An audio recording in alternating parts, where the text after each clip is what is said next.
Λοιπόν, να ξεκινήσουμε. Δεν γνωριζόμαστε με όλους, επομένως να συστηθώ. Είμαι ο Ανδρέας Μπουντής, είμαι καθηγητής πολιτικών μαθηματικών.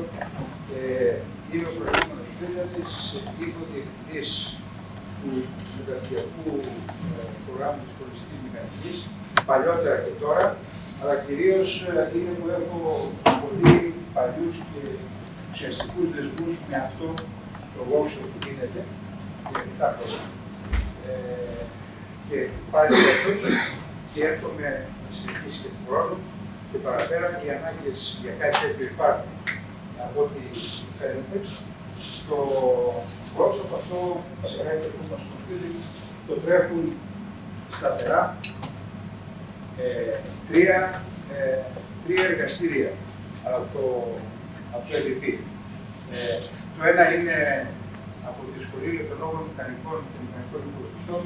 Εδώ είναι ο υπεύθυνος, ο καθηγητής, ο Γιώργος Οκούμας, ο οποίος είναι στο Εργαστήριο Υπολογιστικών Συστημάτων. Είναι η μονάδα παλάιδης ρεύσο-μηχανικής και βελτιστοποίησης, παράδειγμα CFD and Optimization Unit, την οποία διευθύνει ο Γιάννης Γαλιανάκουλου, τον οποίο πολλοί εδώ που είστε σήμερα και είστε στον μεταπτυχιακό της πολιτισμού, το γνωρίζετε γιατί είναι από τους βασικούς διδάσκοντες.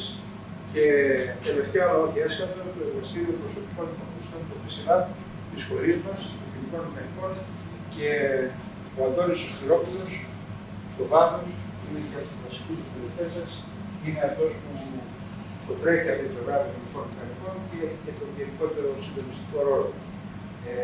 Έχετε καταλάβει, φαντάζομαι, ότι είναι αυτό το οποίο θα εκπαιδεύεται μέσα σε αυτές τις επόμενες μέρες. Κυρίως είναι για παράλληλο προγραμματισμό και θα δουλέψετε με MPI, με OpenCV και με CUDA, τις βασικές μεθόδους παράλληλου προγραμματισμού. Και θέλω να σας πω κάτι το οποίο μέχρι πριν από 1-2 χρόνια δεν το λέγαμε στο καλωσόρισμα σε αυτό το workshop, και έχει να κάνει με τη διασύνδεση και τον ανταγωνισμό από κάποια πλευρά του HPC με το AI και το Machine Learning.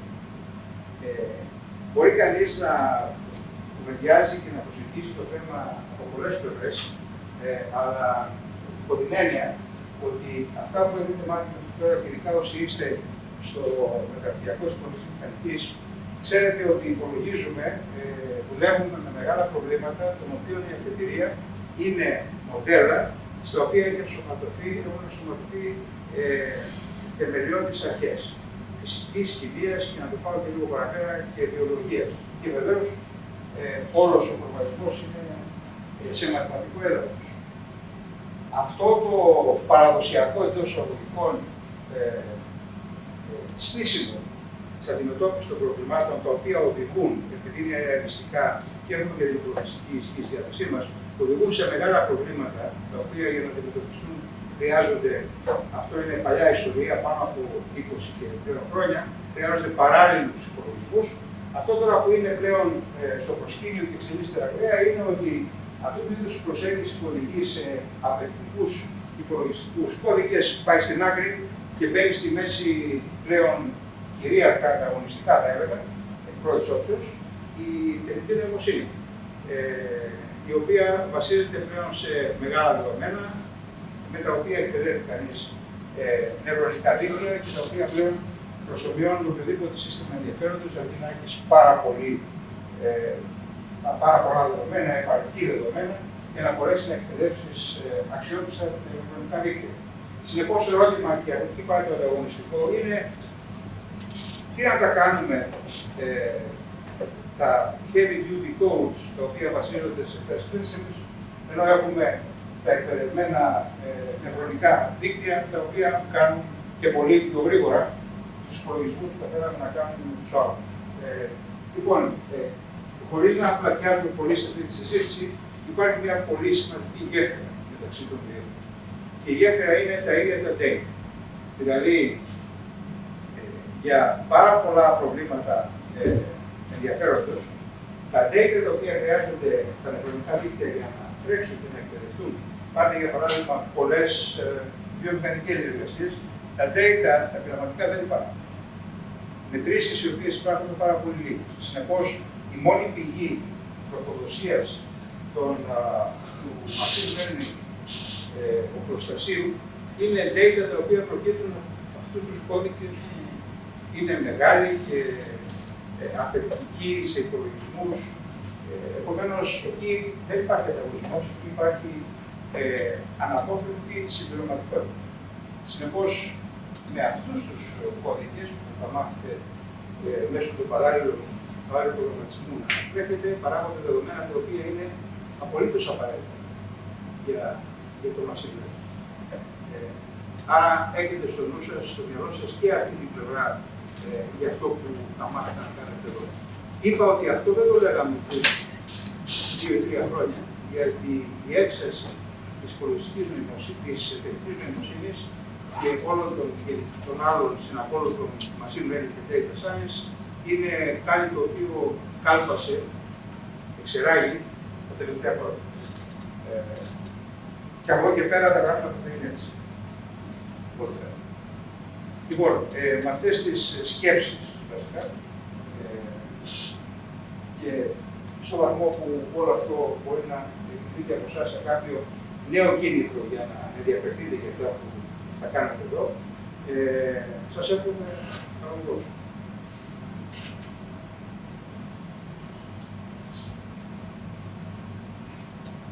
Πώς να συμπληρώσουμε κάτι, κύριε Στενισά, παράντα, θα μου δώσει μια φωτέσμη.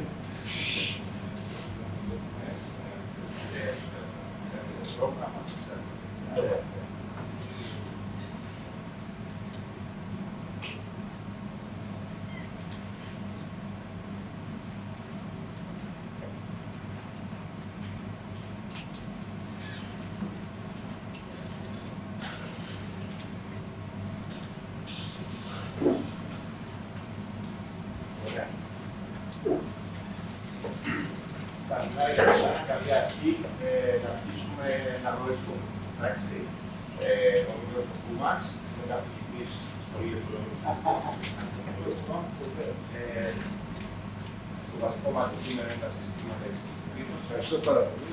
Μιλάμε από λειτουργικά συστήματα και συστήματα παράλληλης συνεργασίας που είναι το θα πρότεινα να κάνουμε ένα μικρό κύκλο μέσω και εγώ,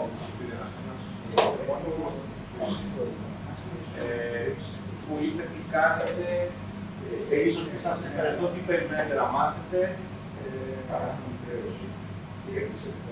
Ξέρετε, οπότε πάμε κάπου.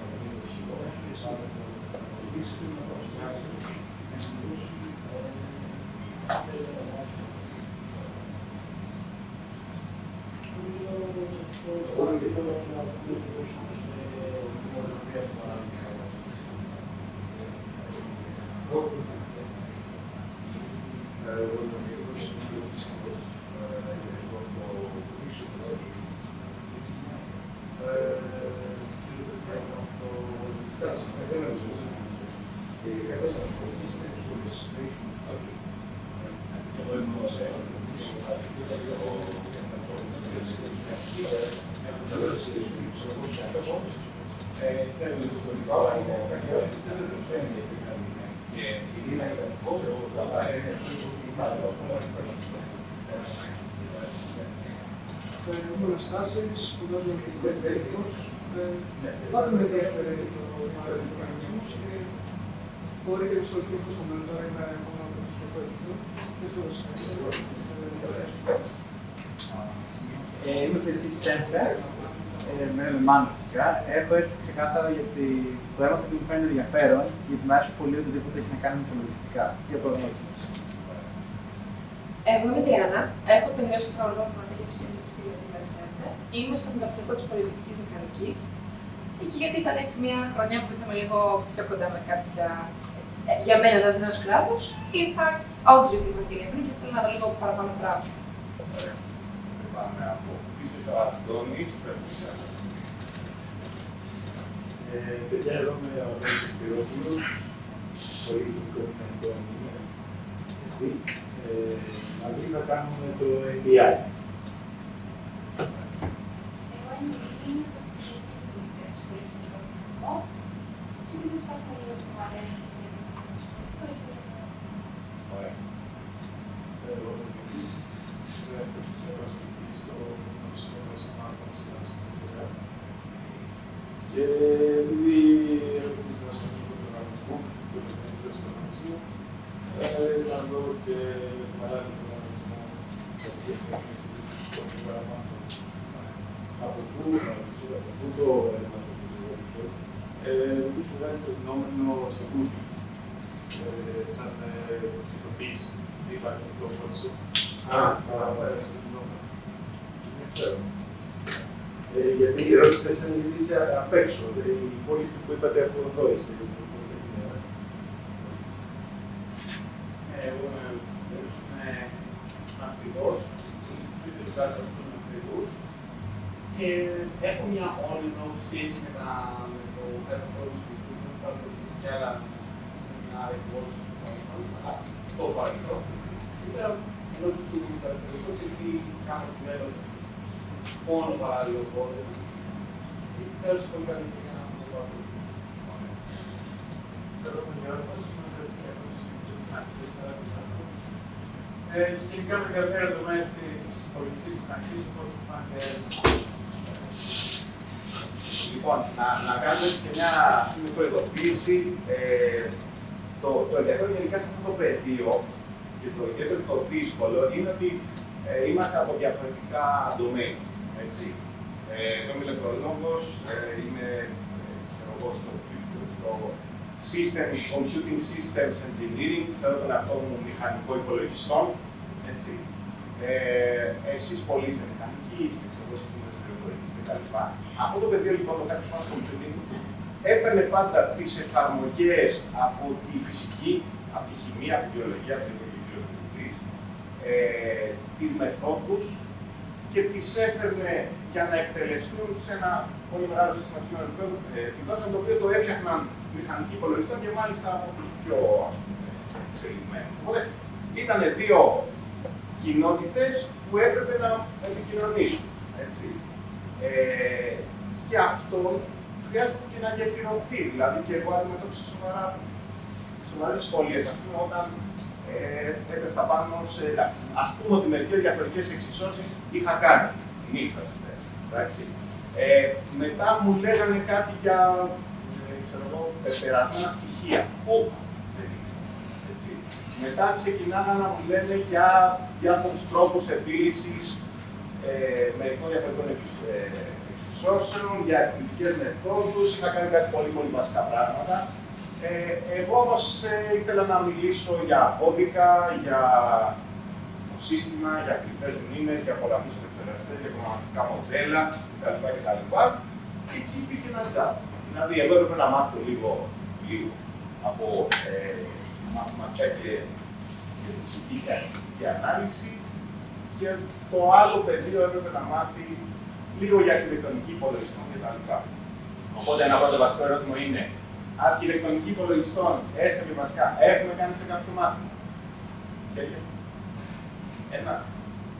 Που σημαίνει ότι θα πω από πράγματα εδώ που μπορεί να σας ακούγονται παράξενα. Οπότε με σταματάτε, μου λέτε τι είναι κρυφή μνήμη που το λες τόσο άνετα εσύ, και είναι στη ζωή σου και στην καθημερινότητα σου συνέχεια και εμείς δεν έχουμε ακούσει ποτέ. Γιατί θεωρείς ότι εμείς να το ξέρουμε αυτό? Οπότε έτσι θα πάει το πράγμα μέχρι τη 12. Ό,τι δεν καταλαβαίνετε, δικαιούστε να μην το καταλαβαίνετε. Εμένα είναι στη ζωή μου, κυλάει στο αίμα μου και το λέω πολύ άνετα, ξέρω εγώ. Και εσείς το κάνετε. Σταμάτα και λέγεται. Οπότε αυτά σε πρώτη φάση. Η βασική λέξη εδώ είναι το parallel. Αυτή η παρουσίαση είναι περίπου χωρισμένη σε 4 μέρη. Το πρώτο μέρος είναι αυτό ακριβώς που λέει εδώ. Θα σας πω για 2 παύλα 3 παράλληλες αρχιτεκτονικές. Γιατί αυτές οι ρημάδες είναι που τελικά καταλήγουν να μας ταλαιπωρήσουν, επειδή υπάρχουν 2 και 3, τι υπάρχουν, δηλαδή υπάρχουν οι CPUs που λέμε, εντάξει, κεντρικές μονάδες επεξεργασίας που έχουμε όλοι στα κινητά μας, στα λάπτοπ μας κτλ. Υπάρχουν οι συστοιχίες αυτών, δηλαδή η συλλογή αυτών που κάνουν μεγάλους υπολογιστικούς πόρους, υπολογιστές, και υπάρχουν και οι κάρτες γραφικών. Επειδή υπάρχουν αυτά τα τρία πράγματα που είπα, θα σας βασανίσουμε με τρία προγραμματιστικά μοντέλα.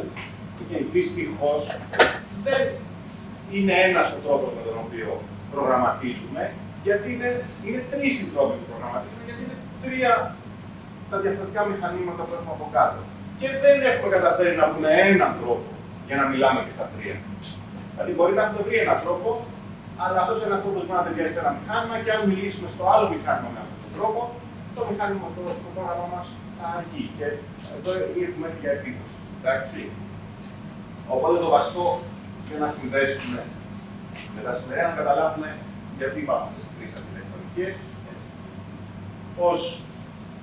πώς είναι περίπου και πώς τελικά καταλήγουν να καθοδηγούν τον τρόπο με τον οποίο προγραμματίζουμε. Ο τρόπος με τον οποίο προγραμματίζουμε, χέρια, ξέρουμε να προγραμματίζουμε σε γλώσσα προγραμματίζουμε κάτι παραπάνω από MATLAB ή R. Σίγουρα, ξέρω εγώ. Εντάξει. Έστω και προγραμματίζω σημαίνει μιλάω. Έτσι σημαίνει χρησιμοποιώ λέξεις. Υπάρχει μια λέξη, λέγεται φόρικο, μια λέξη, λέγεται while, έτσι. Περιγράφω πράγματα. Παραλληλοπρογραμματίζω, δεν προγραμματίζω παράλληλα, σημαίνει ότι θέλω μερικές παραπάνω λέξεις. Έτσι, θέλω να πω, θέλω εργάτες, πολλούς. Έτσι, για να δουλέψουν. Θέλω αυτοί οι εργάτες θα χρειαστεί να συγχωρευτούν. Δηλαδή, από παιδιά περιμένουμε λίγο εδώ και μετά θα συνεχίσουμε. Θέλω κάποιες καινούργιες έννοιες. Θέλω να πω, θέλω να στείλω αυτό το σήμα, τα δεδομένα που είναι να εργάτες στον άλλο. Θέλω κάποιες παραπάνω λέξεις. Αυτές οι παραπάνω λέξεις λοιπόν είναι διαφορετικές ανάλογα με το μηχάνημα που θα πρέπει. Είναι διαφορετικές. Ούτε να είναι και η βασική ιδέα παραμένει. Ωραία. Οπότε το πρώτο κομμάτι να μιλήσουμε για παράλληλες αρχιτεκτονικές με σκοπό να αρχίσουμε να καταλαβαίνουμε γιατί έχουμε τρία διαφορετικά μοτίβα και μοντέλα με τα οποία προγραμματίζουμε. Το δεύτερο κομμάτι είναι λίγο κουλτούρα, να δείτε τι φοβεροί είναι οι υπολογιστές, τι είναι το Top 500, ξέρω εγώ, να εντυπωσιαστούμε με τα φανταστικά μηχανήματα που υπάρχουν εκεί έξω, ας πούμε, και κάνουμε παράλληλους υπολογισμούς. Το τρίτο κομμάτι έχει να κάνει λίγο με πάλι κουλτούρα είναι αυτό. Να καταλάβουμε γιατί έχουν παράλληλα μηχανήματα. Λίγο τεχνολογία έτσι, σεμιναριακό ρε παιδί μου, έτσι, να βγει από εδώ και να πει το έμαθε και κάτι λίγο κυκλοπαιδικό που ελπίζω να έχει ενδιαφέρον. Και το τέταρτο κλείνουμε που είναι λίγο, ας πούμε, λογικής, πώς να το πω, ας πούμε, τι είναι η επιτάχυνση, είναι κάποια πράγματα που είναι σαν απλές έννοιες, που θα τις ξαναδείτε και στη διάρκεια του σεμιναρίου. Οπότε η βασική λέξη, τα λέμε συστήματα υψηλής επίδοσης εδώ και πολλά χρόνια, είναι ο παραλληλισμός. Άρα ξεχνάμε, ας πούμε, ότι τα πράγματα τρέχουν σε ένα υπολογιστή, ξεχνάμε ότι η δουλειά γίνεται από ένα εργάτη και προσπαθούμε να σκεφτούμε και να πούμε στον κόσμο όπου τα πράγματα, επειδή είναι πολύ μεγάλα και παίρνουν πολύ χρόνο, χρειάζεται τη συνεργασία πολλών. Όταν θέλετε να κάνετε κάτι πιο γρήγορα, δηλαδή έχετε μια δουλειά και θέλετε να την τελειώσετε πιο γρήγορα, έχετε δύο τρόπους. Είτε να προσπαθήσετε να γίνετε πιο γρήγοροι για να την κάνετε πιο γρήγορα, είτε να φέρετε τους φίλους. Ωραία. Κάποια στιγμή υπάρχει ένα όριο. Ας πούμε, πρέπει να καθαρίσει ένα τόνο φασολάκια μέχρι το βράδυ, όσο γρήγορα για το πας, δεν μπορεί να το κάνει. Όσα μηχανήματα και να πάρει, όσο δεν τεχνολογία για να πάρει, άμα έχει να καθαρίσει ένα τόνο φασολάκια, δεν προλαβαίνει να το κάνει μόνο. Και πρέπει να το κάνει μέχρι το βράδυ. Ωραία.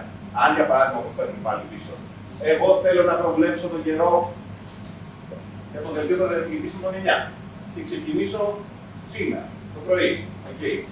Άμα το τρέξω σε ένα μηχάνημα, στο πιο γρήγορο μηχάνημα, στην πιο καλή στιγμή, σε οτιδήποτε, και μου απαντήσει την Παρασκευή για το τι καιρό θα κάνει αύριο, προφανώς το θέμα δεν είναι τρίτο. Για να το κάνω λοιπόν και να το προλάβω, χρειάζεται να το κάνω σε περισσότερες.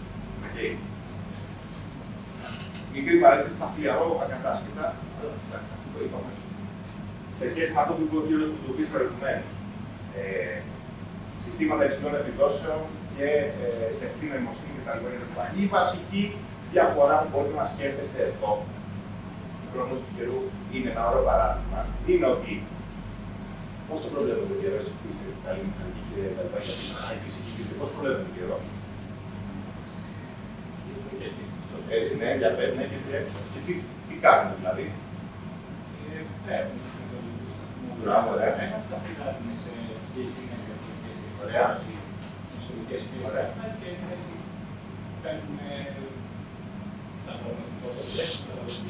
Ωραία. Κλείνουμε. Έτσι. Έχουμε μερικές διαφορετικές εξισώσεις και τις πηντάρουμε με τα δεδομένα που έχουμε από τους μετεωρολογικούς σταθμούς. Πώς προβλέπει ο Μπάρμπας τον καιρό στο χωριό. Δηλαδή και αυτό ψιλολύνει μερικές διαφορετικές βέβαια τα σύννεφα. Και αυτό τι κάνει, έχει εμπειρία. Okay. Δηλαδή ο Μπάρμπας ξέρει ότι 10 φορές που έχω δει αυτή την εποχή, τα σύννεφα να είναι εκεί, να κάνει αυτό το καιρό, να έρχεται αέρα από εκεί για να κάνει κρύο κτλ. Θα βρέξει. Κάτι τέτοιο. Αυτό κάνει το AI. Το AI ουσιαστικά έχει δεδομένα που λέει τι ήδη έχουν γίνει εδώ με αυτά όλα τα πράγματα που υπάρχουν. Έχει ένα μοντέλο και προβλέπει. Είναι τελείως ηλίθιο. Ενώ εμείς είμαστε της επιστήμης και θα πρέπει να το σκεφτείτε. Ωραία. Σε κάθε περίπτωση όμως, παρόλο που η προσέγγιση είναι διαφορετική, ναι, εσείς είστε του νομερικού διαστατικών εξώσεων και της υπολογιστικής μηχανικής και είναι το σπίτι σας αυτό, στη δική μου δουλειά, στο τέλος της ημέρας, και η ΜΕΝ και η ΔΕ, και θα το συζητήσουμε πιο μετά, εντάξει, πράξεις κάτι. Και επί της ουσίας, κάνουν πολλαπλασιασμούς πινάκων, να το πούμε και έτσι. Είτε πας να λύσεις ένα σύστημα που έχει τεχνολογία με διαφορετική εξίσωση, είτε πας να εκπαιδεύσεις ένα μεγάλο ηλεκτρονικό δίκτυο ή να το χρησιμοποιήσεις το δίκτυο αυτό για να κάνεις πρόβλεψη, μητρώα έχεις, πράξεις κάνεις, χρόνο χρειάζεσαι. Εντάξει. Λοιπόν, λέγοντας αυτά τα πλοία τώρα, λέω ότι ο παραλληλισμός υπάρχει κάπου παντού και η κατανόηση του παραλληλισμού και οι αρχιτεκτονικές του παραλληλισμού υπάρχουν παντού. Μέσα στην κεντρική μονάδα επεξεργασίας σας λέω λέξεις που είναι από την αρχιτεκτονική υπολογιστών. Ο υπολογιστής μας, για να γίνει πιο γρήγορος, βασίζεται στην κουλτούρα του παραλληλισμού. Κάνει πράγματα παράλληλα, τα οποία όμως για μας δεν έχουν καμία με καμία σημασία. Εντάξει. Αλλά λέμε ότι το να κάνω διεργασίες ταυτόχρονα έτσι, είναι βασικό σχήμα επιτάχυνσης. Σκεφτείτε πως χτίζεται μια πολυκατοικία. Εντάξει, μια πολυκατοικία δεν δουλεύει ένας άνθρωπος, σίγουρα δουλεύει ένα συνεργείο μόνο. Έτσι. Δηλαδή την ώρα που κάποιοι χτίζουν τούβλα, κάποιοι σωματίζουν, ας πούμε, ή έτσι όπως προχωράει όλο αυτό το πράγμα. Ωραία. Αυτό θέλει να πει περίπου εδώ πέρα. Τώρα, το άλλο που θέλει να πει εδώ είναι ότι ο παραλληλισμός ήταν κομμάτι του δικού μας community μέχρι πριν από 20 χρόνια. Δηλαδή, ήταν κάτι εξωτικό. Ήταν για να προβλέπουμε καιρό. Εντάξει. Επομένως, λέμε αυτά που θα πούμε εμείς εδώ, μοιάζει να είναι κομμάτι της καθημερινότητάς μας και να μας αρέσει κτλ. Αλλά ό,τι πούμε δεν εφαρμόζεται μόνο στον εξωτικό και ιδιαίτερο παράλληλο προγραμματισμό που κάποτε ήταν για λίγο τρελούς επιστήμονες. Τον τελευταίο καιρό, δηλαδή τα τελευταία 20 χρόνια, όποιος γράφει software, αν δεν ξέρει από παραλληλισμό, είναι καταδικασμένος να αξιοποιεί το 1/10 και παρακάτω από το διαθέσιμο λογιστικής οποιοδήποτε υπολογιστικού συστήματος. Από το κινητό μέχρι οτιδήποτε. Άρα, παρά το προγραμματισμός παλιά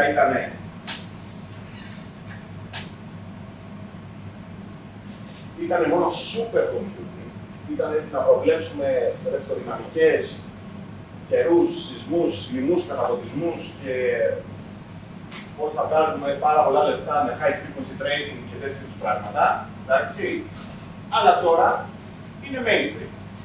Okay. Εμάς τώρα δεν μας πολύ νοιάζει. Αυτό εγώ το λέω στους πληκτρολόγους του τελευταίου εξάμενου και του λέω παιδιά δεν είμαστε.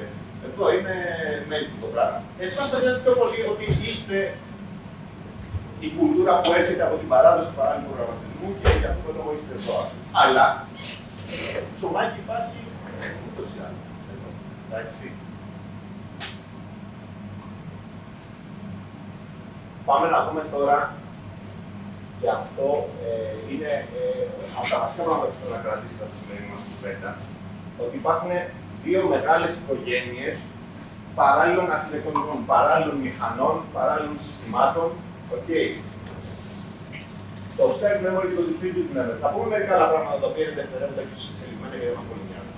Αλλά μπορεί να τα αναφέρω έτσι και να ξέρετε τις τεχνολογίες. Αλλά το πρώτο πράγμα που θέλω να καταλάβετε είναι η έννοια σε επίπεδο αρχιτεκτονικής του shared memory και του distributed memory. Αυτά τα δύο θα οδηγήσουν στις δύο μεγάλες οικογένειες, τα δύο μεγάλα προγραμματιστικά μοντέλα. Okay. Η αρχιτεκτονική κοινή μνήμη, μιλάμε για αρχιτεκτονική υπολογιστών. Έχετε ακούσει την έννοια του Μάλτικον. Έχουμε ακούσει την έννοια του Μάλτικον. Πολλοί πυρήνες και τα λοιπά, μέχρι στη διαφήμιση στην τηλεόραση. Τόσο πυρήνες και τα λοιπά. Λοιπόν, εδώ πέρα τι γίνεται. Υπάρχει ένας υπολογιστικός πυρήνας, μια CPU, η οποία έχει μια κρυφή μνήμη. Θα σας πω σε λίγο τι είναι. Εντάξει, δεν είναι πολύ, αλλά θα σας πω. Ωραία. Λοιπόν, πολλαπλοί υπολογιστικοί πυρήνες έχουν πρόσβαση σε μια κοινή μνήμη. Τι σημαίνει αυτό?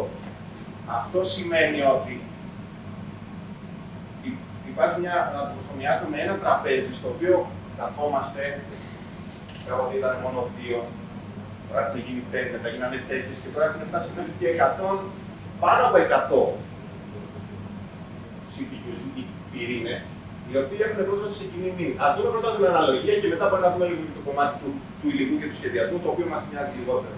Αυτό λοιπόν μοιάζει σαν να καθόμασταν πολλοί εμείς εδώ όπως είμαστε, σε ένα κοινό μεγάλο τραπέζι στη μέση.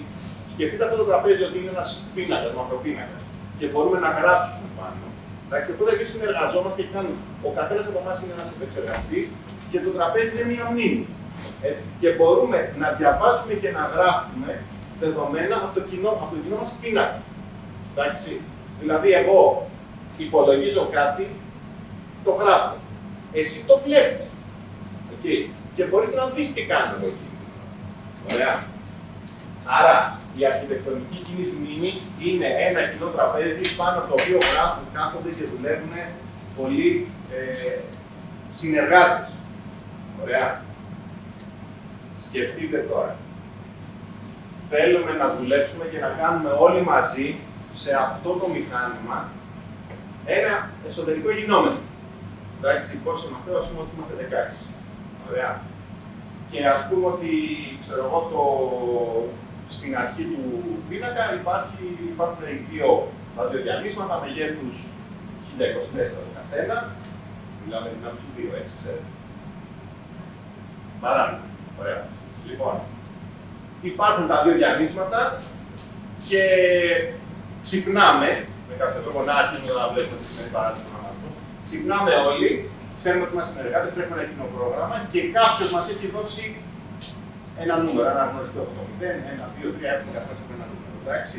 Και επομένως, με μια απλή λογική, λέει ότι το 0 θα πάρει το πρώτο κομμάτι των διανυσμάτων, το 1 το δεύτερο κομμάτι των διανυσμάτων, όσο είναι αυτό, 24 δια 16 πόσο κάνει. Εντάξει. Όχι. Θα ακολουθώ. 64. Παίρνουμε καθένας από 64 στοιχεία και κάνουμε τι? Χέρια τώρα, σκέψεις. Πώς θα κάνουμε όλοι μαζί ένα εσωτερικό γινόμενο σε ένα τραπέζι που είναι κοινό, διαβάζουμε όλοι τα διανύσματα εισόδου και θέλουμε να υπολογίσουμε το εσωτερικό γινόμενο όλοι μαζί. Χέρια. Πού? Μπορεί να σπάσουμε το μεγάλο διάνυμα σε μικρότερα κομμάτια και ο καθένας από εμάς έχει κάποιον να υπολογίζουμε τα γινόμενα τον όρο του διανύσματος και κάποιος προσωπικός είναι να τα αφήσει. Τέλειο. Ωραία. Άρα, πάμε να το κάνουμε λίγο πιο συγκεκριμένα. Ο καθένας από εμάς λοιπόν θα πάρει από 64 στοιχεία. Ξέρουμε ποια θα πάρει ο καθένας, γιατί έχουμε ένα αναγνωριστικό. Με αυτό τόσο μαγικά, κάτι που καταλαβαίνετε ότι είναι η γλώσσα με την οποία το σύστημα το οποίο δουλεύει. Εντάξει, που δουλεύει ότι ξέρει τι, σήκωσε παιδί μου 16 δεκάδες και πήγε να κάνει αυτό το εσωτερικό γινόμενο. Ωραία. Άρα κάθε ένας από εμάς ξέρει που να πάει, ποια διανύσματα ποια μέρη των διανύσματων να διαβάσει και κάνει ένα μερικό εσωτερικό γινόμενο. Σωστά. Το υπολογίζει. Πού το γράφει. Για πείτε γιατί είναι μήνυση, έτσι μορφές το προγραμματισμό τώρα. Έχει μια μεταβλητή, το γράφει σε ένα κομμάτι της κοινής μνήμης, εντάξει. Εδώ αρχίζει τώρα κάτι ωραία πράγματα. Θα είναι ένα κοινό για όλους μας ή θα έχει ο καθένας το δικό του. Θα έχει ο καθένας το δικό του. Θα έχουμε ένα κοινό για ωραία, γίνεται και τα δύο παίρνουμε. Και τι θα κάνουμε. Να σας πω ότι να διαβάζει το χρησιμοποιεί να γράφει και το αποτέλεσμα του πει ή αν χρειάζεται κάποιο δεδομένο από κάποιον άλλο. Τώρα δεν χρειάζεται όμως το σχήμα παράδειγμα δεδομένο από κάποιον άλλο. Εντάξει, ο καθένας έχει ένα δικό του κομμάτι. Έχει πλάκα το παράδειγμα και έχει ενδιαφέρον. Ακριβώς όπως το πάμε. Ελάτε να το σκεφτούμε. Έχουμε ένα σημείο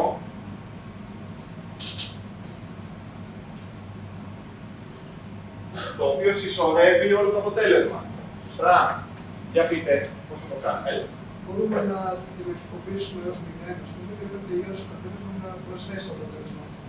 Περίμενε, ωραία. Όταν τελειώσει. Μέχρι να τελειώσει όμως, τι πρέπει να κρατάει αποτελέσμα. Ο καθένας θα μια θέση, ο καθένας για να κρατάει το... Και έτσι γίνεται, αλλά και αλλιώς γίνεται. Εσύ τι σκέφτηκες τώρα, μια θέση ο καθένας, πες το πάλι.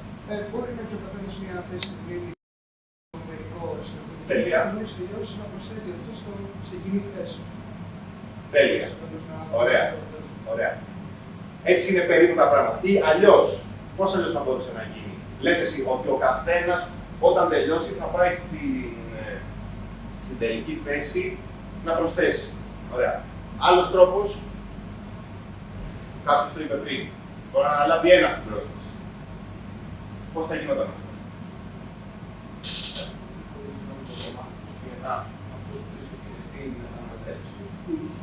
Λέει, θέλουν το κομμάτι του λογική να τα πω. Ξέρετε πόσες πολλές καινούριες λέξεις που σχετίζονται με τον παράλληλο αναπτυσμό χρησιμοποίησατε μόλις. Το μετά που είπες εσύ. Τι θα πει μετά. Μπράβο. Καταλαβαίνετε ότι χρειαζόμαστε κάτι για να πούμε ότι τελειώσαμε όλη τις πράξεις. Έτσι. Άρα, εδώ υπάρχουν διάφοροι τρόποι να το υλοποιήσουμε αυτό το πράγμα. Οκ. Εμείς θα μας λέγεις αυτό που είπαμε εδώ πέρα. Ωραία. Οπότε, εγώ δουλεύω στο δικό μου το κομμάτι και θέλω να ξέρω, έχω το δικό μου κομματάκι εδώ και θέλω όπως σήμερα στην Ελλάδα να μπορώ να προσθέσω κάτι. Εντάξει.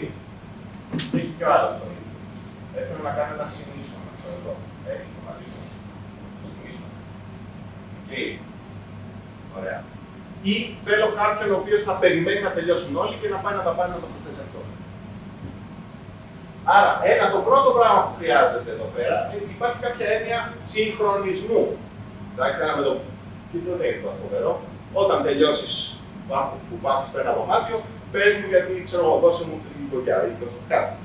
Άρα, όταν έχει παράλληλο αναμαρτισμό και κυρίως αρχιτεκτονικές κινητικές, χρειάζεται κάποιο συγχρονισμό μεταξύ.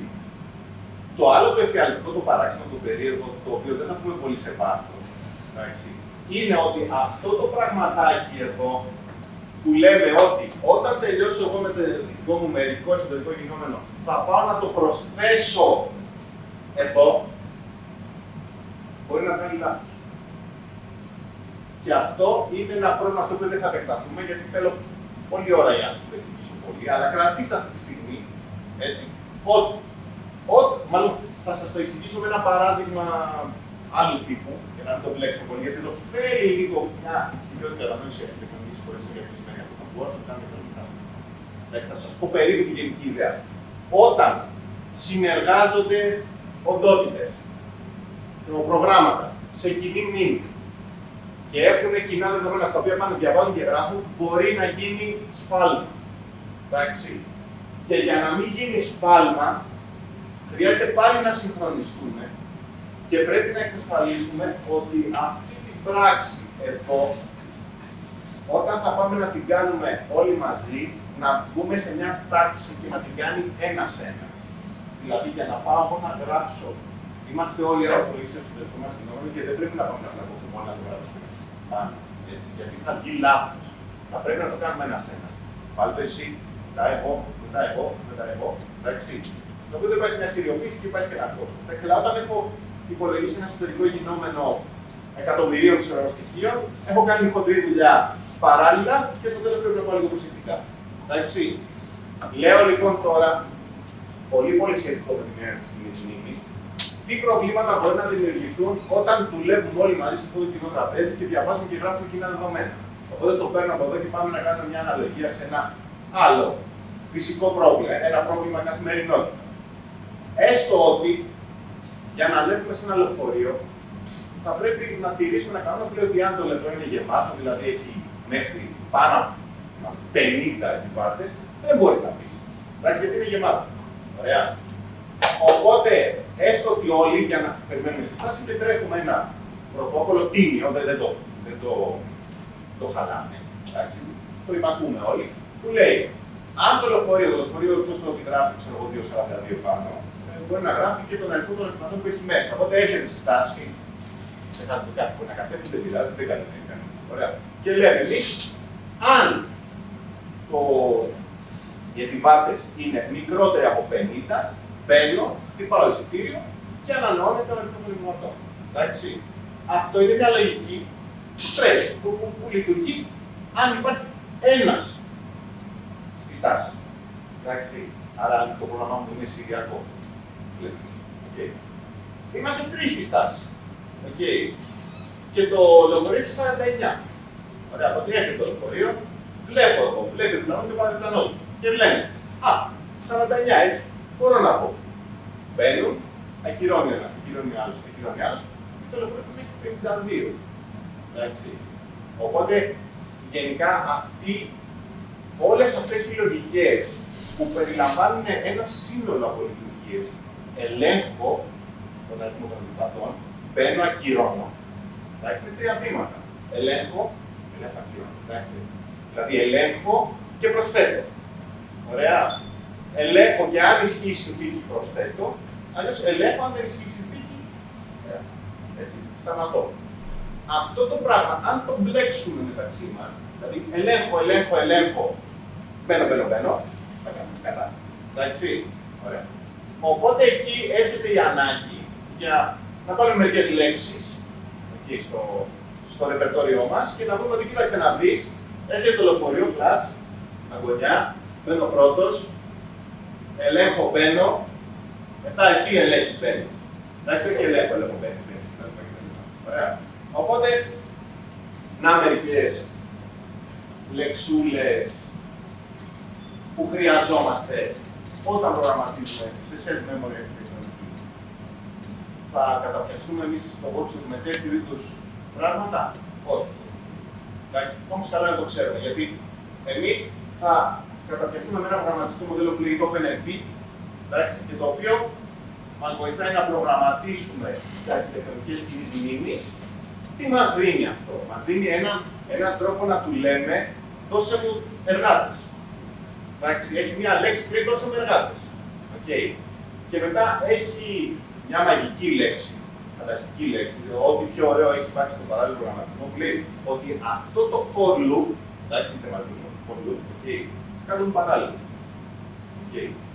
Και μπορεί με 2 γραμμές κώδικα, είναι πραγματικά όλη η ομορφιά, ας πούμε, και εδώ σταματάει όλη η ευκολία του παράλληλου προγραμματισμού, μεταξύ διάλφης, με 2 γραμμές κώδικα μπορούμε να παραλληλοποιήσουμε ένα πρόγραμμα το οποίο έχει for loop και το οποίο εμείς πρέπει να προσέξουμε ότι είναι έγκυρο και σωστό. Σε αυτό το προγραμματιστικό μοντέλο, λοιπόν, το OpenMP, τα βασικά πραγματάκια, οι πρώτες λέξεις που μαθαίνουμε και με αυτές τις λέξεις μπορούμε να κάνουμε πολύ σπουδαία πράγματα, είναι το δώσε μου εργάτες, είναι το αυτό το for loop κάτω παράλληλα και οι επόμενες λέξεις που μαθαίνουμε είναι ότι πρόσεξε λίγο αυτά εδώ τα πραγματάκια. Okay. Κάνε λίγο την πρόσβαση εκεί πέρα προσεκτικά και οπότε σου δίνει και αυτού τις λεξούλες που θα τις δείτε στις επόμενες μέρες. Ωραία. Λέμε εδώ ότι η κοινή μνήμη διευκολύνει τον παράλληλο προγραμματισμό. Και μέσα σε αυτό το βόλιο θα το δείτε. Δεν θυμάμαι το πρόγραμμα. Έχω την αίσθηση ότι το OpenMP για κάποιο λόγο σας το έχουμε αφήσει στο τέλος. Δηλαδή, ο προγραμματισμός σε κοινή μνήμη είναι στο τέλος. Θα βασανιστείτε πρώτα και μετά θα δείτε το πιο εύκολο της υπόθεσης. Με λίγες γράμμες κώδικα μπορούμε να φτιάξουμε ένα παράλληλο πρόγραμμα που μπορώ πολύ γρήγορα να το ετοιμάσω. Με μια μικρή παρένθεση ότι όλα αυτά τα σκηνικά με την κοινή μνήμη και αυτό λέγεται κατάσταση συναγωνισμού ή race condition. Όρος από τη δική μου ζωή, εντάξει. Μπορεί να τον ακούσετε. Όλα αυτά που λέγαμε τα λεωφορεία μπαίνουν, βγαίνουν κτλ. Αν ένα πολύ μεγάλο πρόγραμμα έχει τέτοιου είδους bugs, που 10 εκατομμύρια γραμμές κώδικα να έχει τέτοιου είδους bugs, το οποίο αυτό το bug, το άτομο, δεν εμφανίζεται πάντα. Γιατί μπορεί να το τρέξει αυτό το πράγμα, αλλά όταν έχει το λεωφορείο και έχει 10 επιβάτες και πάτε εσείς 5 να μπείτε, με λάθος τρόπο που θα σας να μπείτε, αλλά δεν εμφανίζεται το πρόβλημα. Το πρόβλημα θα εμφανιστεί όταν είναι 49, είστε πάνω από 1, είναι 47 και είστε πάνω από 4. Και μάλιστα τύχει και να κάνετε το λάθος λέξιμο ελέγχου κτλ. Άρα, ο προγραμματισμός σε κοινή μνήμη είναι πολύ εύκολο να φτιάξεις το πρόγραμμα. Είναι πολύ ζώρικο να κάνεις debug το πρόγραμμα, άμα έχετε δει. Εντάξει. Παρ' όλα αυτά, ο προγραμματισμός σε κοινή μνήμη είναι εύκολος, πολύ. Θεωρείται εύκολο. Και θα μου πει κάποιος, ωραία, γιατί δεν σταματάμε εδώ τώρα. Okay. Και να ασχοληθούμε με αυτό το πράγμα, να ησυχάσουμε και να κάνουμε το μας εύκολο. Γιατί οι αρχιτεκτονικές κινήσεις που μπορούν να υποστηρίξουν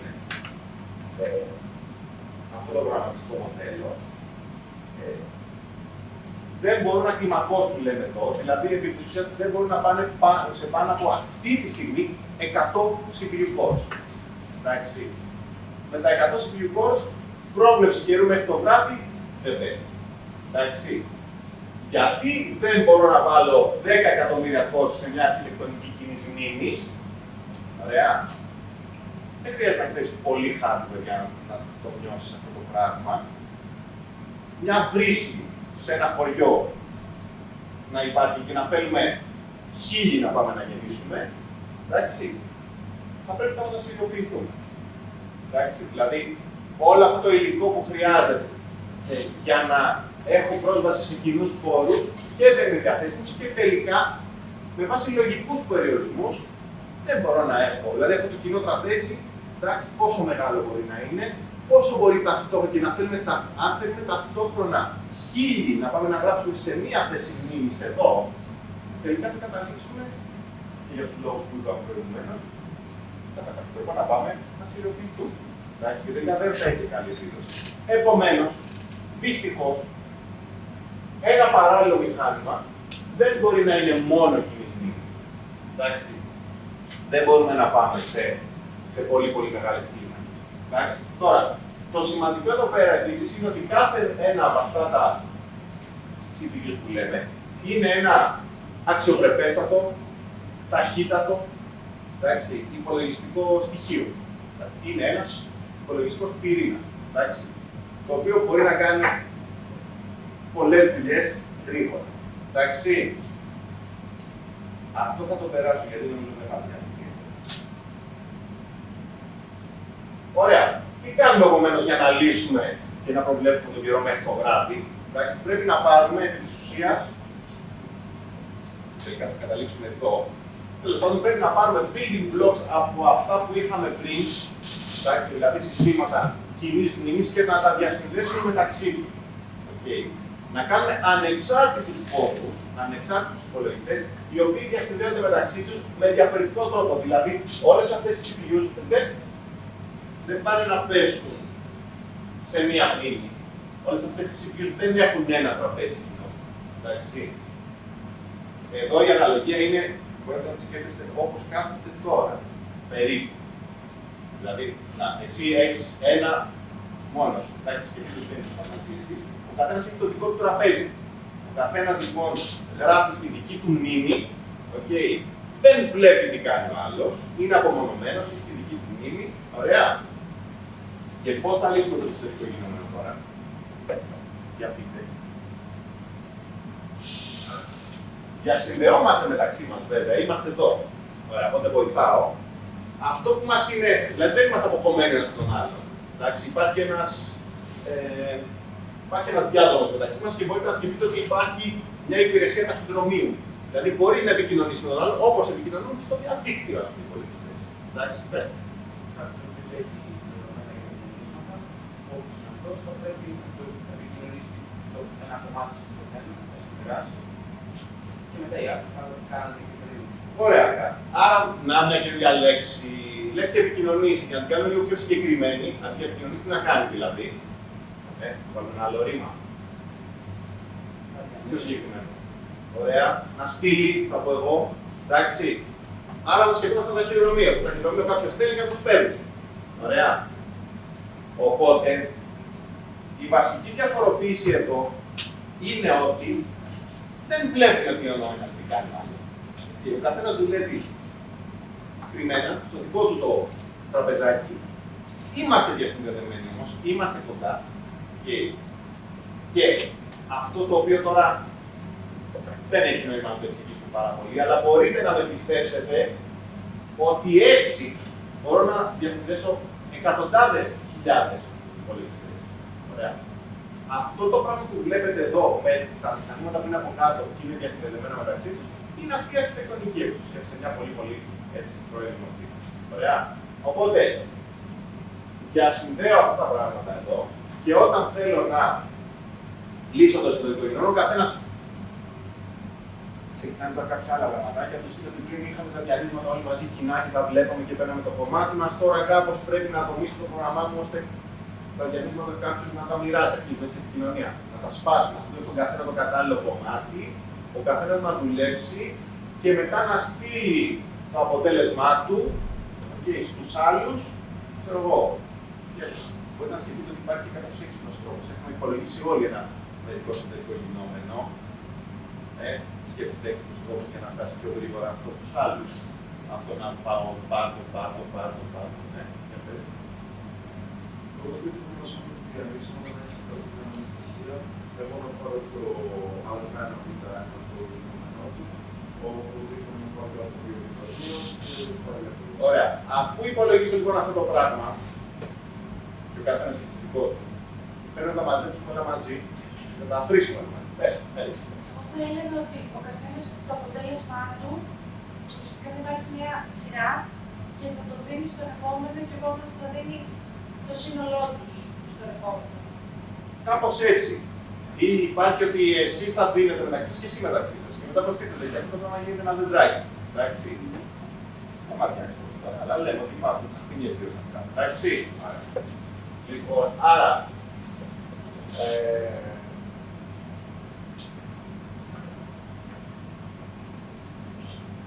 Τι λέξουλες βάλαμε τώρα εμείς εδώ. Βάλαμε στείλε, πάρε, εντάξει, μοίρασε κτλ. Καινούργιες λέξουλες. Ποιο προγραμματιστικό μοντέλο είναι αυτό? Το προγραμματιστικό μοντέλο ανταλλαγής μηνυμάτων. Ποιο εργαλείο με το οποίο θα καταστήσουμε σήμερα είναι το MPI? Το MPI είναι η υπηρεσία ταχυδρομείου. Που με βοηθάει πάλι να γεννάω εργάτες. Αυτοί οι εργάτες ο καθένας δουλεύει στο δικό του απομονωμένο απομονωμένη μνήμη, κάνει δουλίτσα, όταν τελειώσει ο προγραμματιστής εγκαθιστά μέσα τις κατάλληλες επικοινωνίες. Εντάξει, εδώ ας πούμε για παράδειγμα, αυτό που θέλουμε να κάνουμε εδώ είναι να πάρουμε ολονών τα μερικά αποτελέσματα, να τα προσθέσουμε και πιθανότατα να τα ξαναμοιράσουν πάλι πίσω, να τα πούν όλοι. Γιατί στη συνέχεια του υπολογισμού πιθανότατα όλοι θέλουν το αποτέλεσμα του συντελεστικού για να στοιχήσει τη δουλειά που κάνουν. Εντάξει. Και αυτό λοιπόν το MPI, όλο αυτό το πράγμα που είναι στείλε, πρόσθεσε, πάρε πίσω, το κάνει με μια εντολή κλίση βιβλιοθήκη. Αυτό είναι βιβλιοθήκη πλέον. Εντάξει, είναι μια βιβλιοθήκη, το MPI, φτάνουν και άλλε βιβλιοθήκε που είναι MPI all reviews, γιατί αυτό λέγεται reduction αυτή η πράξη. Εντάξει, συσσόρευση, α πούμε. Έτσι, και όταν είναι σε όλου και τόσο το αποτέλεσμα του όλου, είναι all reviews. Οπότε το MPI έχει αυτό το πράγμα. Το MPI έχει επίση τι απλέ πράξει του τύπου. Ότι το 5 θέλει να στείλει στον 7, εντάξει, αυτά τα δεδομένα. Okay, οπότε στείλε, πάρε και άλλα πολλά πράγματα που είναι πολύ εξελιγμένα και που δεν μα νοιάζουν να μα αυτό. Γιατί εμεί θέλουμε τι θέλουμε. Θέλουμε απλά να κατανοήσουμε το δεύτερο μεγάλο προγραμματικό μοτίβο, έτσι, που δεν έχω κοινό τραπέζι, έχω υπηρεσία ταχυδρομείου. Εντάξει. Τώρα, για λόγους που θα συζητήσουμε στη συνέχεια, δεν υπάρχουν στις μέρες μας μόνο επεξεργαστικά συστήματα. Οπότε, το βασικό μου building block για οτιδήποτε θέλω να κάνω, θέλω δεν θέλω, είναι μια αρχιτεκτονική κοινή μνήμη. Οπότε, αυτό που υπάρχει εκεί έξω πραγματικά είναι αρχιτεκτονικές κοινής μνήμης που διασυνδέονται μεταξύ τους και κάνουν μια υβριδική αρχιτεκτονική. Το building block του είναι κοινή μνήμη και να διασυνδέονται και κάνουν μια καταλαβημένη μνήμη. Εντάξει. Σε αυτή την περίπτωση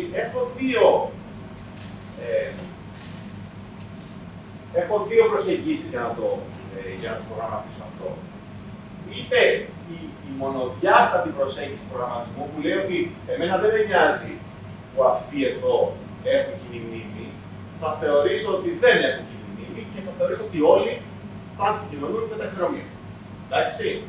Και υπάρχει και η διάστατη, ο ειδικό προγραμματισμό που λέει ότι αυτοί εδώ θα κάνουν κοινή μνήμη, δηλαδή OpenMP, και όταν θέλουν να πάνε έξω θα χρησιμοποιούν το API. Ωραία. Εμείς δεν ασχοληθούμε με το δεύτερο κομμάτι.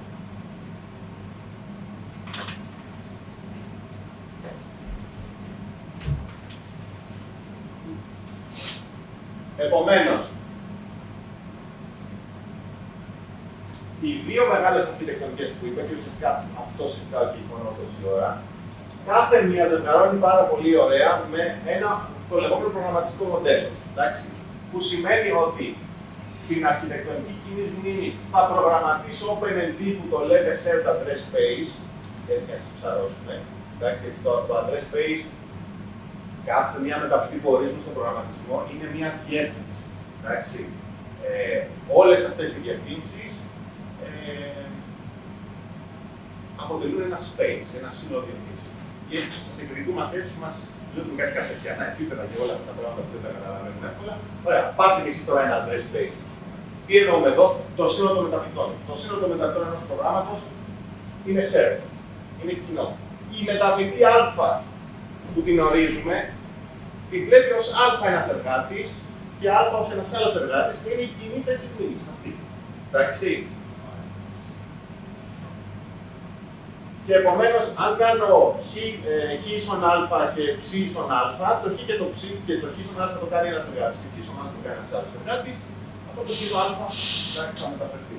Ωραία, αυτό σημαίνει regular log στο όρο περίπου. Assembly έχει τίποτε κανείς σας. Assembly γλώσσα. Ξέρεις. Έτσι. Ωραία. Εντάξει. Η assembly είναι η γλώσσα μηχανής, έτσι οι βασικές εντολές στις οποίες τελικά εκτελεί ο επεξεργαστής που τελικά κάνει λόγια και αυτό στη μνήμη και αυτός είναι ο τρόπος με τον οποίο μπορούμε να επικοινωνήσουμε. Λοιπόν, στο προγραμματιστικό μοντέλο του ταχυδρομείου, εντάξει, λέγεται ανταλλαγή μηνυμάτων. Είναι τόσο σημαντικό αυτό που έδωσε το όνομά του στον τρόπο με τον οποίο προγραμματίζουμε. Εντάξει. Άρα εδώ έχω κοινές μεταβλητές, εδώ έχω ανταλλαγή μηνυμάτων. Εντάξει. Οπότε εδώ η συνεργασία γίνεται με το να στέλνω συγκεκριμένα send receive operation. Οπότε το message passing είναι κάπως έτσι υποτίθεται, θα το δείτε, ο προγραμματιστής πάει και πάει στον κωδικά του και λέει, ωραία, εγώ τώρα Επειδή ξέρω ότι είμαι 7 και επειδή ξέρω ότι όμως έχω σχεδιάσει το πρόγραμμά μου, θέλω να στείλω κάτι στον 12. Εντάξει. Οπότε ο προγραμματιστής πάει και βάζει στον κώδικα, αλλά αυτό σημαίνει εδώ ένα MPI send, okay, και βάζει στον κώδικα επίσης του νου που θα εκτελεστεί από την άλλη πλευρά ένα MPI receive. Ωραία. Και έτσι γίνεται η ανταλλαγή των μηνυμάτων. Λοιπόν, ένας χάρτης λίγο πιο προγραμματικός, λίγο πιο προχωρημένος, σαν πίνακας. Δεν με πειράζει να μην το πιάσουμε τώρα. Αυτό απλά θα κάνω μια σύντομη κουβέντα που θέλω να πω το εξής. Αυτό είναι η αρχιτεκτονική του μηχανήματος. Αυτός είναι ο τρόπος με τον οποίο του μιλάω. Εντάξει. Σε ένα μηχάνημα κοινής μνήμης, φυσιολογικά του μιλάω με αυτό το προγραμματιστικό μοντέλο, υποθέτοντας ότι τα δεδομένα μου είναι κοινά. Εντάξει. Σε ένα μοντέλο, σε μια αρχιτεκτονική κατανεμημένης μνήμης, του μιλάω με αυτόν τον τρόπο. Εντάξει. Γιατί έτσι αυτό του ταιριάζει πιο πολύ. Εντάξει. Αυτά είναι τα προφανή. Okay. Δεν σημαίνει όμως ότι δεν μπορώ να κάνω και άλλους ενδιαφέροντες. Εντάξει, άρα, OpenMP, MPI, έτσι, η ορολογία του σεμινάριου μας. Τι θα γίνει αν πάω να τρέξω MPI σε κοινή μνήμη. Εντάξει, είναι όλα καλά. Μια χαρά. Δηλαδή, μπορώ να πω ότι ναι, μεν, είμαστε εδώ και έχουμε ένα κοινό πίνακα, εντάξει, αλλά απεμπολώ αυτό μου το δικαίωμα εγώ, χωρίζω ο καθένας θα δουλεύει στο δικό του κομμάτι, όχι στο δημοτικό που τα παιδάκια θα τραβάνε μια γραμμή και θα κάνουν διασύνδεση στο πρωτοπολί. Αυτό. Τραβάμε μια γραμμή, παραμένει εδώ, παραμένει εκεί, εντάξει. Και άμα θέλουμε να επικοινωνήσουμε, θα καλέσουμε το ταχυδρομείο. Εντάξει. Μας φαίνεται λίγο έλα, φίλε, αφού έχεις το τέτοιο. Κι όμως, έχει δύο καλά. Πρώτον, πολλές φορές έχει πολύ καλή επίδοση. Για κάποιο λόγο είναι δύσκολο να συζητήσουμε τώρα και έχει να κάνει με πιο βαθιά την τεχνική υπολογιστών.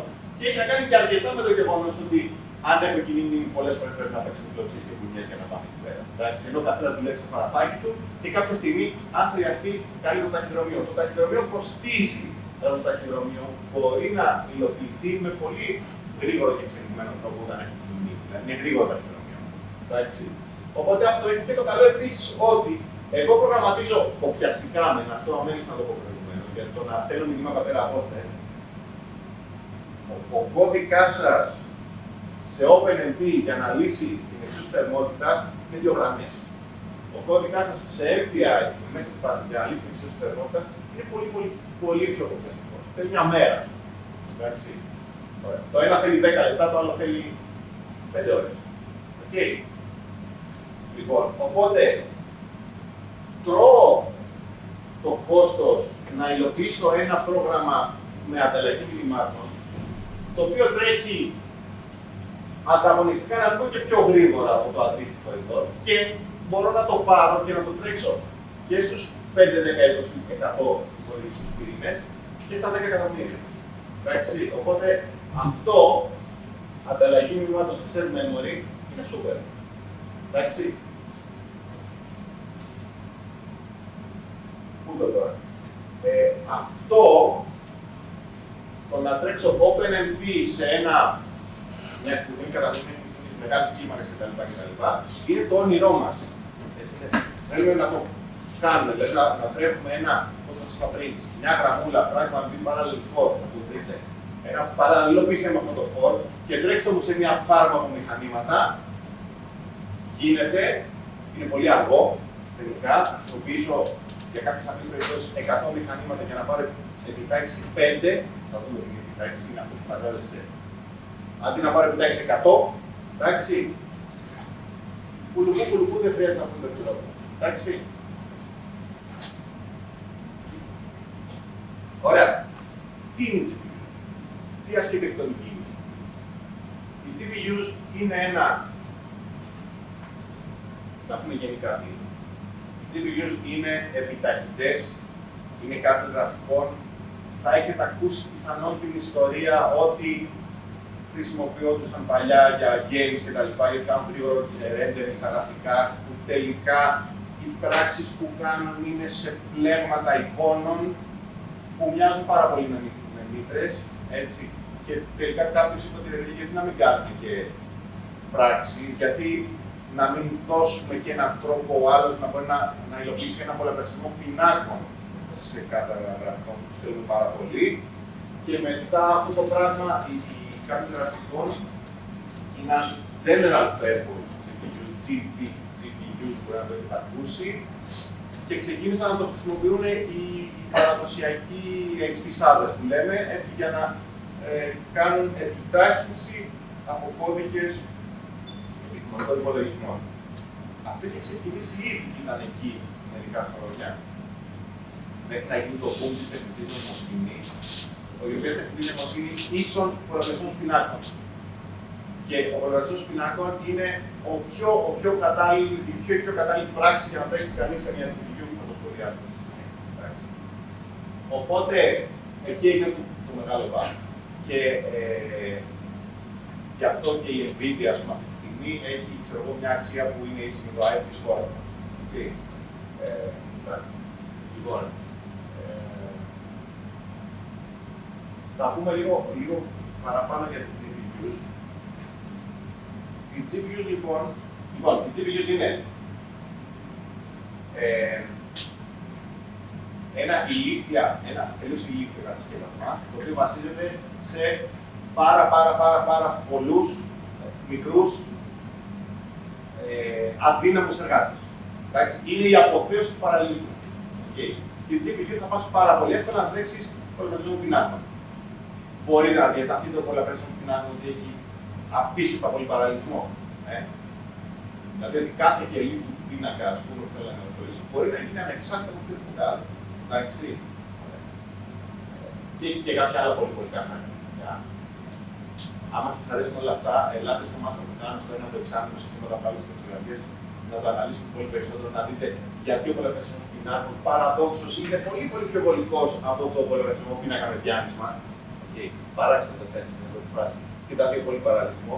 Αλλά είναι αυτή η αρχιτεκτονική υπολογιστών και διάφορα πράγματα που θα δούμε μετά που διαφοροποιεί αυτά τα δύο πράγματα. Αλλά δεν θέλει να κάνουμε τώρα να ασχοληθούμε τόσο πολύ με αυτό. Τώρα, η GPU είναι μια αρχιτεκτονική κοινής μνήμης για να τα συνδέσουμε με τα προηγούμενα. Αλλά έχει και κάτι διαφορούλες. Οπότε δεν είναι μια τελείως. Δεν έχει αυτή την αρχιτεκτονική της CPU και δυστυχώς θα πρέπει να μάθουμε να τη μιλάμε με τον δικό της τρόπο. Άρα, φάτε ένα τρίτο προγραμματιστικό μοντέλο που λέγεται CUDA. Εντάξει. Έχει κάποιες διαφορές.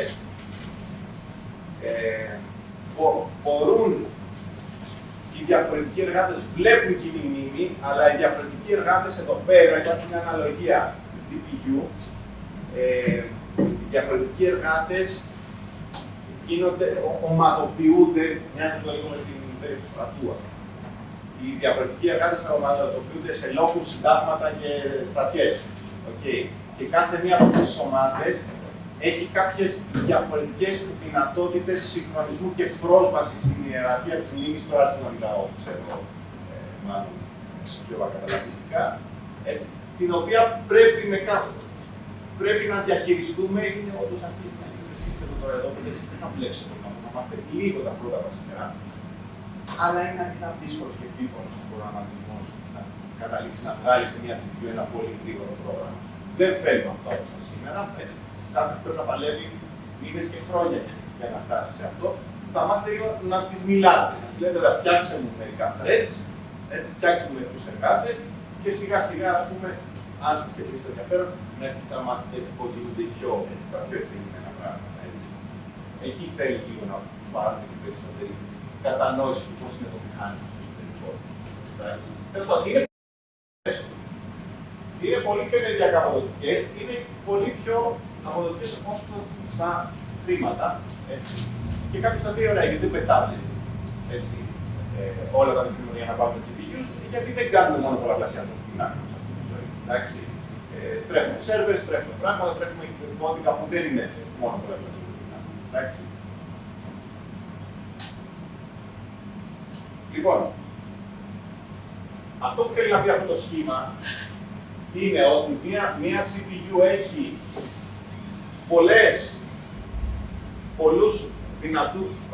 λίγους δυνατούς εργάτες, λίγους δυνατούς υπολογιστικούς πυρήνες, έχει κάτι που καταναλώνει αυτό μπορεί να το σκέφτεστε σαν αέριο και μπορεί να το σκέφτεστε εδώ η φυσική προσωπική. Κάνει σαν τρανζίστορ. Πόσο υλικό καταναλώνω, πόση σκέψη, πόσα λεφτά καταναλώνω σε τι. Εντάξει. Οπότε εδώ είναι λίγοι υπολογιστικοί πυρήνες, πολύ κρυφή μνήμη, να σας πω την κρυφή μνήμη. Εντάξει. Και υπάρχει και μια φυσική μνήμη. Η GPU δεν έχει κρυφή μνήμη, ή έχει πολύ μικρή κρυφή μνήμη, και έχει πάρα πολλούς μικρούς εργάτες. Να βλέπουμε ένα σχήμα παρακάτω, εδώ. Η CPU είναι 4 βακτέρ, η GPU είναι εκατοντάδες μικροί αγρότες. Εντάξει. Ας σας μείνει αυτό, κρυφή μνήμη, ξέρουμε τι είναι αυτό. Cache, μνήμη. Ωραία, ξέρει όταν έχει. Ωραία. Η κρυφή μνήμη είναι, αυτό έχει ενδιαφέρον να σας μείνει και αυτό, είναι βασική αρχιτεκτονική υπολογιστή. Η μνήμη ενός υπολογιστή, εντάξει, έχουμε ανοίξει κουτί, μνήμη, τη μάχη, το έχουμε δει, αυτό το πράγμα είναι μακριά. Η CPU είναι εδώ, η μνήμη είναι εκεί. Η μνήμη είναι 100 φορές πιο αργή από τη CPU. Σημαίνει ότι για να φέρω ένα δεδομένο από τη μνήμη, κάνει 100 κύκλους, 100 φορές παραπάνω χρόνο από να κάνω μια πράξη.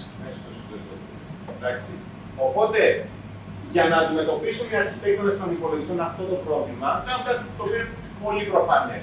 Αν εγώ διαβάζω εδώ και θέλω βιβλία και κάθε φορά που θέλω ένα βιβλίο πρέπει να πάω στη βιβλιοθήκη που είναι στον άλλο όροφο, είναι λογικό να κρατήσω ένα μικρό χώρο εδώ για βιβλία που θέλω και τα ξαναχρησιμοποιώ και τα ξαναχρησιμοποιώ, να τα έχω εδώ, για να μην βγαίνω. Φέρω ένα βιβλίο, το πάω εδώ, το ξαναπάω στο βιβλίο. Το ξαναθέλω, το ξαναπάω. Αυτή είναι η βιβλία. Εντάξει, είναι ένας χώρος κοντά στον επεξεργαστή, κοντά στον υπολογιστή. Η μνήμη είναι μακριά, ο χώρος αυτός είναι κοντά. Εντάξει, με τον οποίο ακουμπάω κάποια δεδομένα που μόλις έφερα, τα βιβλία που μόλις έφερα. Εντάξει, και αν τα ξαναχρησιμοποιήσω, θα τα βρω εδώ αντί να τα εκφέρω. Εντάξει, αυτή είναι η οπότε είναι μια διαφορετική αρχιτεκτονική προσέγγιση που δεν μας νοιάζει πάρα πολύ τώρα, αλλά μας νοιάζει με την έννοια ότι ακριβώς είναι μια τελείως διαφορετική αρχιτεκτονική προσέγγιση. Δεν μπορώ να της μιλήσω όπως μιλάω. Πρέπει να της μιλήσω διαφορετικά. Εντάξει, κρατήστε αυτό. Ωραία. Και ένα σύγχρονο μοντέρνο υπολογιστικό σύστημα λοιπόν μπορεί να έχει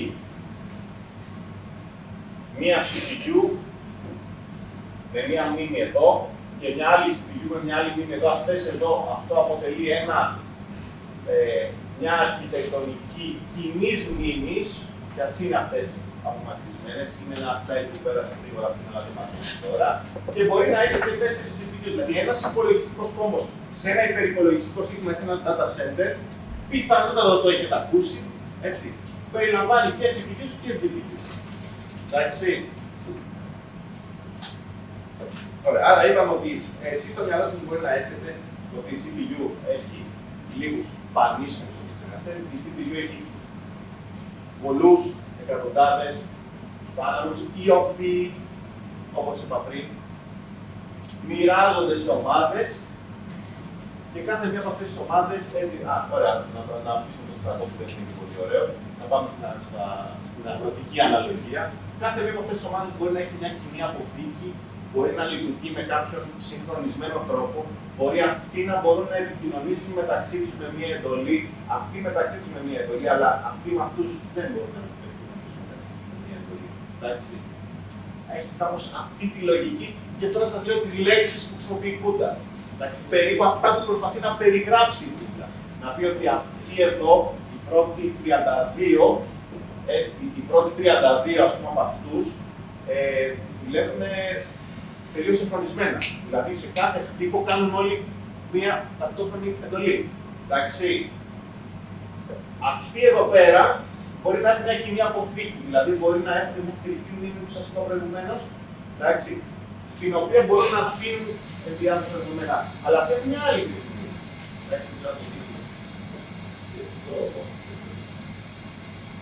Οπότε, οι λεξούλες που πρέπει να μάθουμε για να γράψουμε καλή φούντα, ο τρόπος με τον οποίο να σκεφτόμαστε είναι αυτός. Υπάρχει μια φάρμα από τέτοιους, που όμως ανά 32 πάνε τελείως συγχρονισμένα και δουλεύουν, και μετά φεύγουν αυτοί και δουλεύουν κάποιοι άλλοι, και ανά κάποιο άλλο μέλλον που ορίζω εγώ, μπορώ να τους βάλω να έχουν μια κοινή αποθήκη με αυτή την κριτική, και σε αυτή την κριτική να παίρνω δεδομένα, στα οποία δουλεύουν όλοι, και μετά όλο αυτό το πρόγραμμα αρχίζει να είναι κάτι αρκετά. Εντάξει. Κρατήστε λοιπόν από εδώ ότι δυστυχώς δεν μπορώ να προγραμματίσω αυτούς όπως προγραμματίζω. Εντάξει.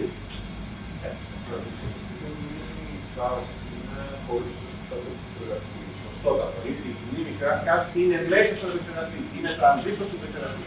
Τα τρανζίστορ που μπορούμε να βάλουμε σε ένα λεπτομερό κύκλωμα, μπορούμε να το κάνουμε είτε λογική εξυπνάδα να κάνω πράξη, είτε μνήμη. Και κυρίως, μάλλον συνήθως σε ένα σύγχρονο επεξεργαστή, είναι μισά-μισά. Άρα μπορούμε να αλλάξουμε κιόλας τα βιβλία, ας πούμε, που θα αποδεικτεύσουν. Ναι, αυτή το είναι μια άλλη τεχνολογία που φτιάχνουν οι κρυφές μνήμες, και κάποια στιγμή το επόμενο βιβλίο που πρέπει να φέρεις δεν χωράει, του να διώξεις κάτι από αυτά που έχει, και να το βάλεις αυτό στη θέση, ποιο θα διώξεις, να αφήσεις το πιο σωστό, το πιο κρίσιμο. Και η ηλεκτρονική υπολογιστή μας που προηγμένα. Πάλι το ένα την ακριβώς αναλύσει. Είναι μια ωραία πράγμα. Ωραία. Γιατί έχει κρυφές μνήμες, γιατί έχει εξυπνάδα για το πώς θα ανακτά δεδομένα και θα προβλέπει δεδομένα που μπορεί εσύ να θερήσεις και να τα φέρνει πριν εσύ τα θερήσεις στις κρυφές μνήμες. Γιατί έχει πολύ πιο γρήγορο pipeline περίπτωση στον επεξεργαστή, πολύ πιο έξυπνο επεξεργαστή, πολύ πιο παραλληλοποιημένο επεξεργαστή, έτσι, πολύ πιο μεγάλη εξυπνάδα. Αλλά όντως αυτά είναι θέματα που απαντά το μάθημα στο υπολογισμό.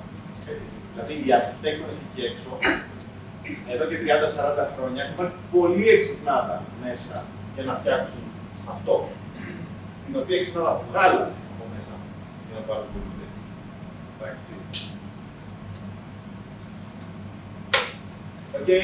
Άρα, πού είμαστε, συνοψίζουμε. Είπαμε τρεις αρχιτεκτονικές. Και θα λέω ότι αυτό ίσως είναι το πιο σημαντικό που πρέπει να κρατήσουμε από όλη αυτή την προηγούμενη κουβέντα. Έτσι.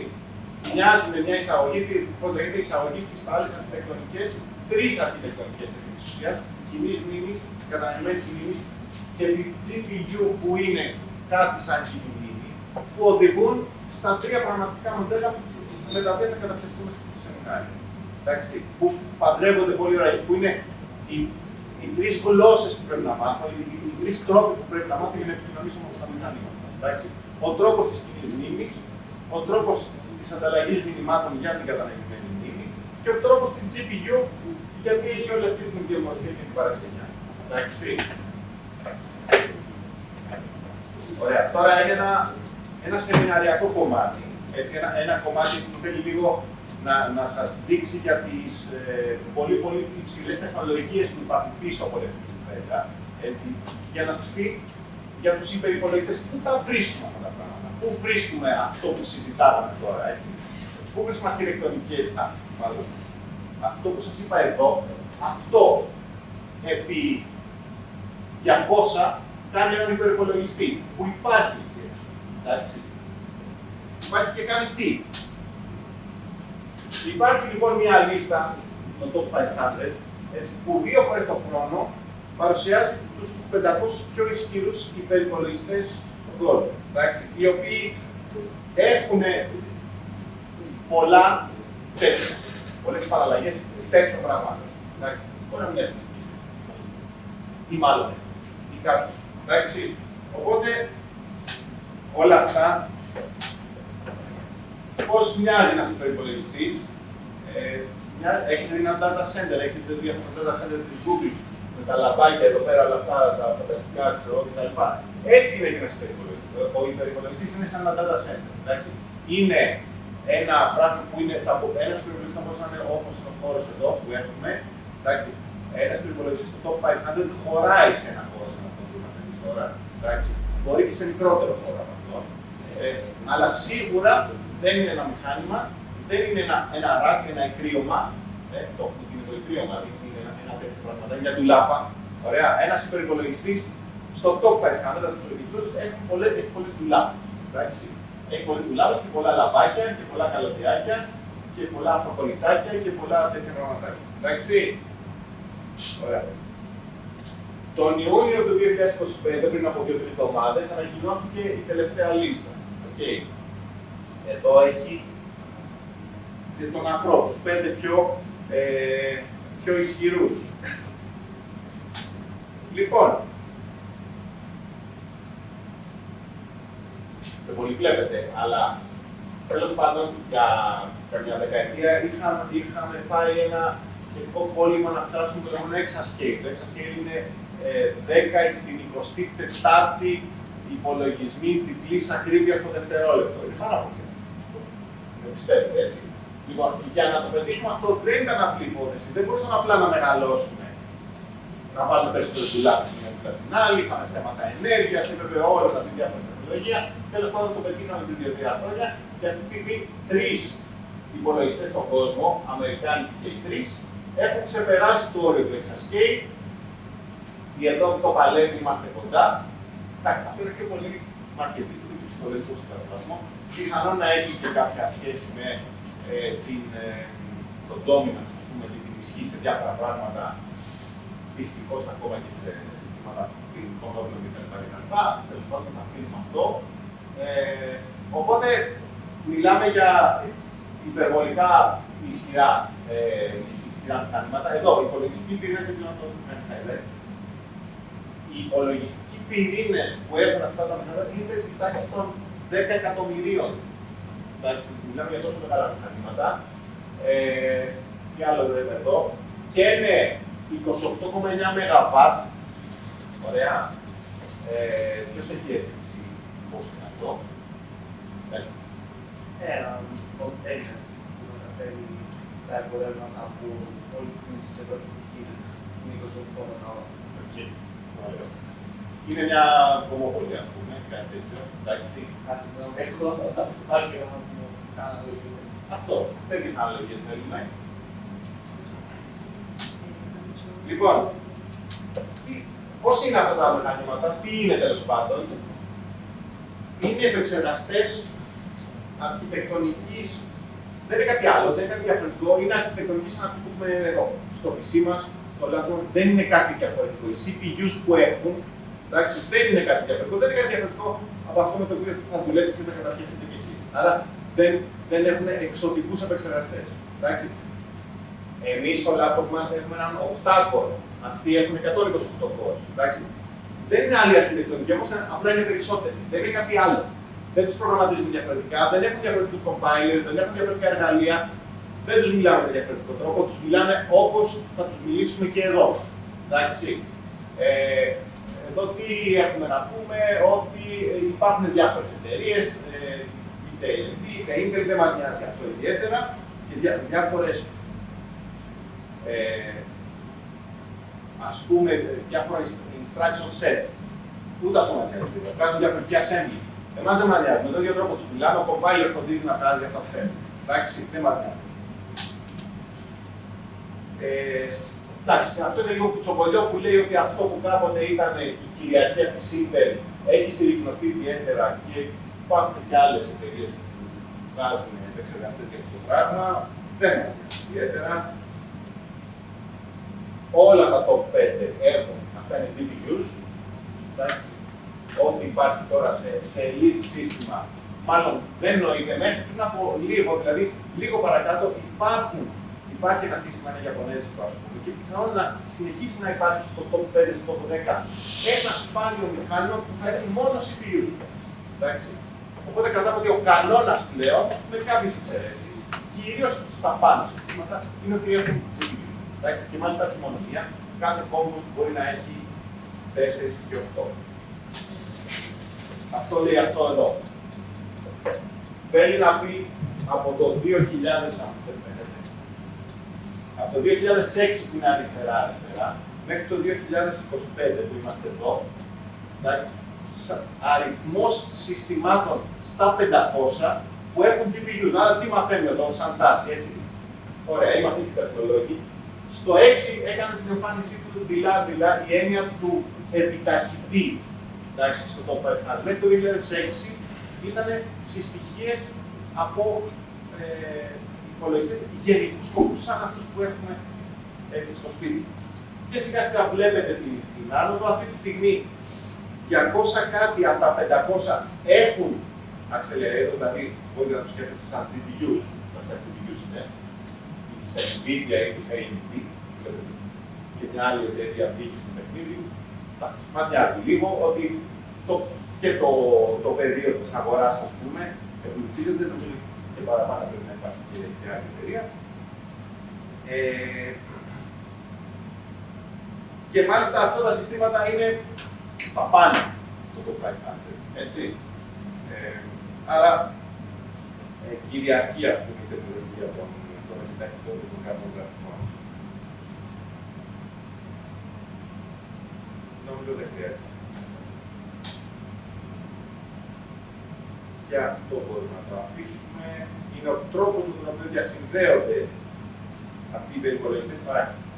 Οι υπερυπολογιστές αυτοί, ένα πολύ σύντομο σχόλιο, το βασικό συστατικό που τους κάνει υπερυπολογιστές και τους διαφοροποιεί αυτό που λέμε το data center της Google. Το data center της Google και ένας υπερυπολογιστής μοιάζουν πάρα πολύ. Εντάξει, είναι διασυνδεδεμένοι και μοιάζουν και με αυτό που βλέπετε εδώ μπροστά σας.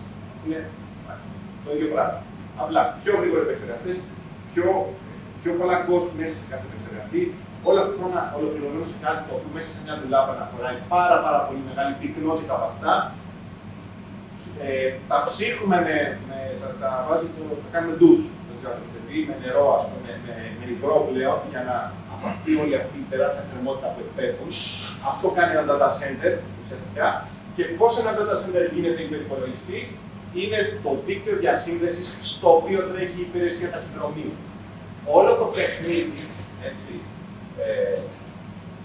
για να πεις κάτι που είναι υπερυπολογιστής, ναι, και ο επεξεργαστής μπορεί να είναι λίγο πιο εξελιγμένος και να κάνει κάποιες πράξεις κινητής που διαφέρουν πιο γρήγορα. Μπορεί να έχουν γίνει κάποια ωραία πράγματα εκεί, αλλά μπορεί να έχει γίνει και μόνο ένα πράγμα. Να βάλει ένα πολύ γρήγορο, ακριβό δίκτυο διασύνδεσης στο οποίο τρέχει η υπηρεσία ταχυδρομείου. Και γιατί θέλουμε αυτό το δίκτυο να είναι γρήγορο, να είναι πιο. Γιατί και αυτό δεν θα σας θέλουμε να είναι πολύ γρήγορο. Γιατί όσοι και αν σας φαίνεται παράξενο ή ξέρω εγώ, ίσως είναι και απλουστευμένο ή υπεραπλουστευμένο, για να τρέχουμε εσωτερικό γινόμενο. Και πού έχουμε εσωτερικό γινόμενο, γιατί ποια εσείς εδώ της ανάλυσης. Ποια μέθοδος επίλυσης γραμμικών συστημάτων έχει μέσα εσωτερικά γινόμενα. Το ίδιο δεν έχει. Πίνακες. Εσωτερικά γινόμενα διαλυσμάτων. Ποιος επιλύσει εκεί μέσα. Όλες αυτοί οι κρυλόφ solvers που δίνουν αραιά συστήματα, έχετε μαθαίνει πώς το κάνει. Δεν έχουν μέσα πολλά λεπτά πίνακα διάνυμα και μετά έχουν εσωτερικά γινόμενα. Έτσι λύνουν συστήματα. Okay. Αυτοί οι υπερυπολογιστές λύνουν συστήματα, λύνουν αραιά συστήματα. Εντάξει, και τα συστήματα αυτά για να τα λύσουμε φέρει εσωτερικά γινόμενα. Το εσωτερικό γινόμενο έχει τη πιο διαολεμένη πράξη την πιο διαολεμένη απέτηση για ένα δίκτυο διασύνδεσης. Πρέπει να μεταφερθεί ένας αριθμός και να πάει σε όλοι. 9 εκατομμύρια επεξεργαστές. Πρέπει να ανταλλάξουν έναν αριθμό. Εντάξει.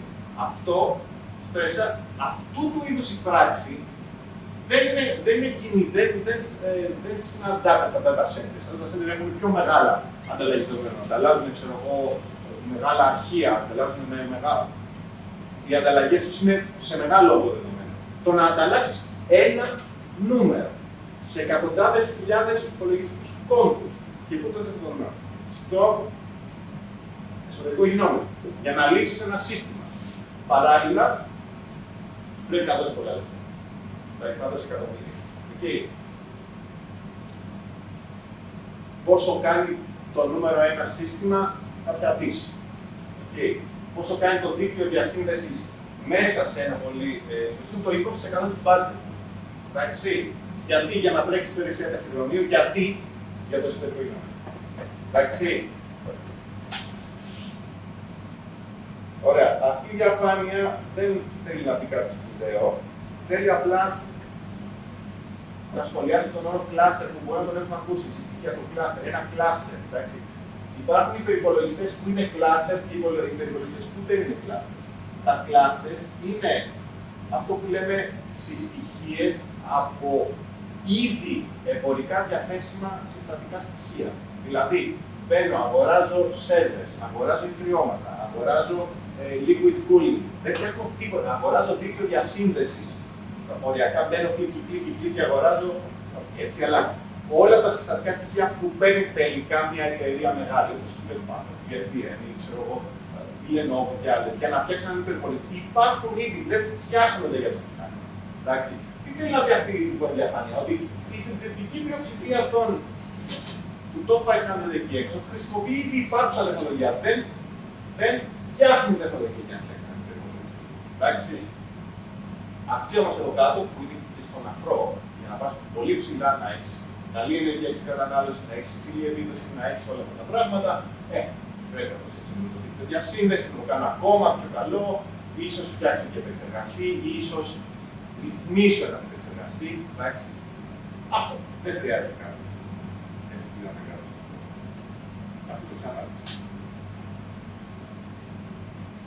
Τέλος πάντων, τι τρέχουν όλα αυτά τα μηχανήματα εκεί έξω, εντάξει. Τρέχουν παραδοσιακά αυτά που ξέρουμε εμείς. Εντάξει. Τρέχουν δυναμική, τρέχουν υλικά, τρέχουν φάρμακα, εξομοιώσεις για τέτοιου πράγματα. Κλίμα, καιρό, σεισμό, όλα αυτά. Εντάξει. Αυτές είναι οι εφαρμογές που παραδοσιακά τρέχουν σε αυτού του είδους τα μηχανήματα. Και βέβαια τώρα τελευταία και εκπαίδευση των υπολογιστών, και αυτή έχει πάρα πολύ μεγάλο υπολογιστικό κόστος. Έτσι, εξαιρετικά μεγάλο σε φάτες απολυτικού. Και εδώ, ας πούμε, να πούμε και αυτό, για να το έχετε υπόψη σας, επανερχόμαστε στην προηγούμενη κουβέντα, όλο αυτό το boom της τεχνητής νοημοσύνης έγινε από τρεις, οφείλοντας σε τρεις παράγοντες. Okay. Ο πρώτος παράγοντας είναι η θεωρία της τεχνητής νοημοσύνης. Τα νευρονικά δίκτυα, κάποιοι άνθρωποι εδώ και αρκετές δεκαετίες έχουν πει ότι ξέρεις τι, μπορούν να εκπαιδεύσουν ένα νευρονικό δίκτυο ή να φτιάξουν ένα βαθύ νευρονικό δίκτυο, να έχουν μια αίσθηση που έχει να σου είναι αυτά τα πράγματα. Οπότε κάποιοι άνθρωποι έχουν μιλήσει για τα νευρονικά δίκτυα, έχουν μιλήσει για τα RNN, τα CNN κτλ. Και τώρα όλα αυτά τα πράγματα που γίνονται είναι από προτάσεις καινούριων δικτύων που έχουν τα LLM, τα εκτακούς και τα λαθμότες, είμαστε εδώ. Τέλος πάντων, υπάρχουν κάποιοι τύποι που σκέφτονται και ενώνουν κουτάκια. Και φτιάχνουν αρχιτεκτονικές δικτύων. Συνδέουμε πράγματα, κάνουμε layers. Αυτοί τα λέγανε χρόνια. 30 χρόνια και παραπάνω έχουν προτείνει νευρονικά δίκτυα. Γιατί αυτό το πράγμα δεν είχε επέκταση, δεν δούλευε. Δεν δούλευε γιατί αυτά τα πράγματα θέλουν δεδομένα για να τα εκπαιδεύσουν. Για να προβλέψουν τον καιρό, έτσι, όπως είπα πριν το παράδειγμα, θέλουν να έχουν δεδομένα καιρού. Αλλιώς θα λύσουν με τη διαφορετική. Αν έχω δεδομένα καιρού για χρόνια από όλο τον κόσμο, με μεγάλη λεπτομέρεια κτλ. Επομένως, δεν είναι τώρα το παράδειγμα του καιρού. Όταν από τα social media και από το ίντερνετ κτλ. Υπάρχει ένας τεράστιος όγκος από δεδομένα εκεί έξω. Φωτογραφίες, κείμενα, όλα αυτά τα πράγματα. Πάρτε μόνο και τα κείμενα που έχει το ίντερνετ, ας πούμε. Έτσι. Άρα το πρώτο κομμάτι είναι ότι είχαμε το 2000, ας πούμε, κείμενα διαθέσιμα, ελεύθερα διαθέσιμα. Τώρα έχουμε τεράστιο όγκο. Ωραία, και αφού έχουμε τον τεράστιο όγκο, έχουμε τους αλγορίθμους, πώς θα τους επεξεργαστούμε όλους. Ο τρίτος παράγοντας είναι η υπολογιστική ισχύ, η επεξεργαστική ισχύ που μας δίνει σε ποιον, ή κάποιων δραστικών, οι οποίες μπορούν να κάνουν πολλές χαζές πράξεις ενεργειακά αποδοτικά σε τεράστια δεδομένα. Εντάξει.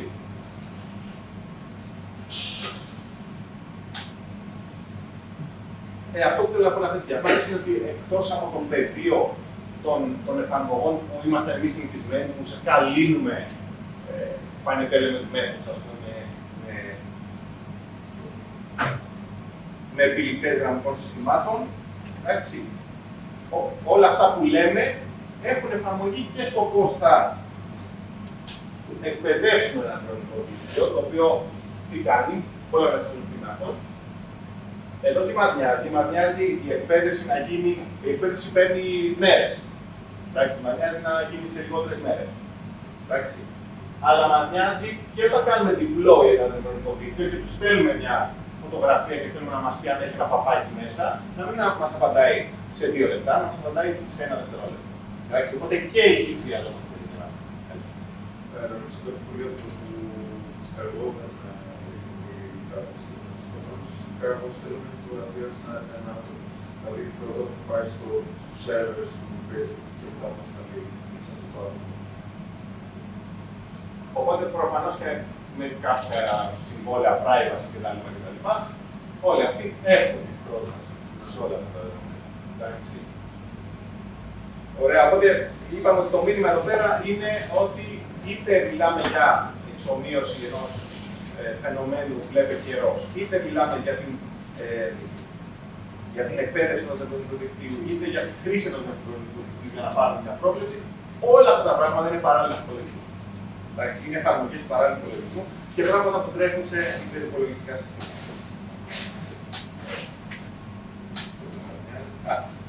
Μιλώντας για υπερυπολογιστές, και να δούμε λίγο το τοπικό οικοσύστημα. Ας πούμε, σας έδειξα τα 5 ισχυρότερα μηχανήματα, τα 4 των οποίων βρίσκονται στις ΗΠΑ. Έχουν από λίγο καιρό ψηλά στη λίστα ήταν η Ιαπωνία και η Κίνα, και τα τελευταία χρόνια πολύ ισχυρά συστήματα. Το 2015, τον Ιούνιο, 10 χρόνια πριν, μπήκε στη λίστα ο τιμημένος Άρης, το ελληνικό υπολογιστικό σύστημα, 468 των Έντριο και Ευτή. Οπότε είναι αυτό λοιπόν ο υπερυπολογιστής στην Ελλάδα, στο υπόγειο του Υπουργείου Παιδείας, μετά από λίγο καιρό που πέφτει κάποια νερά, ήταν τελειωμένες στις ιστορίες. Αυτό είναι λοιπόν το σύστημα. Και η επόμενη επένδυση της χώρας σε υπερυπολογιστή είναι ο Δέδαλος, είναι ο Δέδαλος, τον οποίο ελπίζουμε να τον έχουμε μετά από 1 χρόνο. Θα είναι ένα σύστημα που λογικά θα πει το 50, έτσι, οπότε θα είναι ένα από τα ισχυρότερα στον κόσμο. Πώς θα μπει αυτό το φρέμι, το οποίο θα γίνει ένα καταστικό κτίριο και απ' έξω το βλέπετε όπως είναι αυτό, στο τεχνολογικό πάρκο του Λαμπρίου και τα ζούμε εδώ διάφορα. Και τότε πώς θα είναι. Θα είναι κάτι σαν πολλά τέτοια. Εντάξει. Όπως είναι και δεν λεπτομέρειες προφανώς για να υπάρχουν πολλές λύσεις, πολλές τεχνολογίες και εκεί έξω, υπάρχουν αρκετά πράγματα που διαφοροποιούν, μικροδιαφοροποιούν θα έλεγα. Εμάς τι μας νοιάζει, μας νοιάζει ότι αυτά που συζητάμε σήμερα και αύριο και επόμενες μέρες, OpenMP, MPI και CUDA είναι ο τρόπος με τον οποίο προγραμματίζουμε τον δέδαλο. Εντάξει.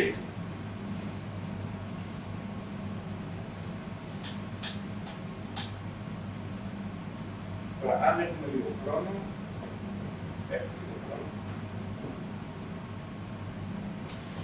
πιο πολύ κυκλοπαιδικά. Ωραία, υπάρχουν ερωτήσεις εδώ.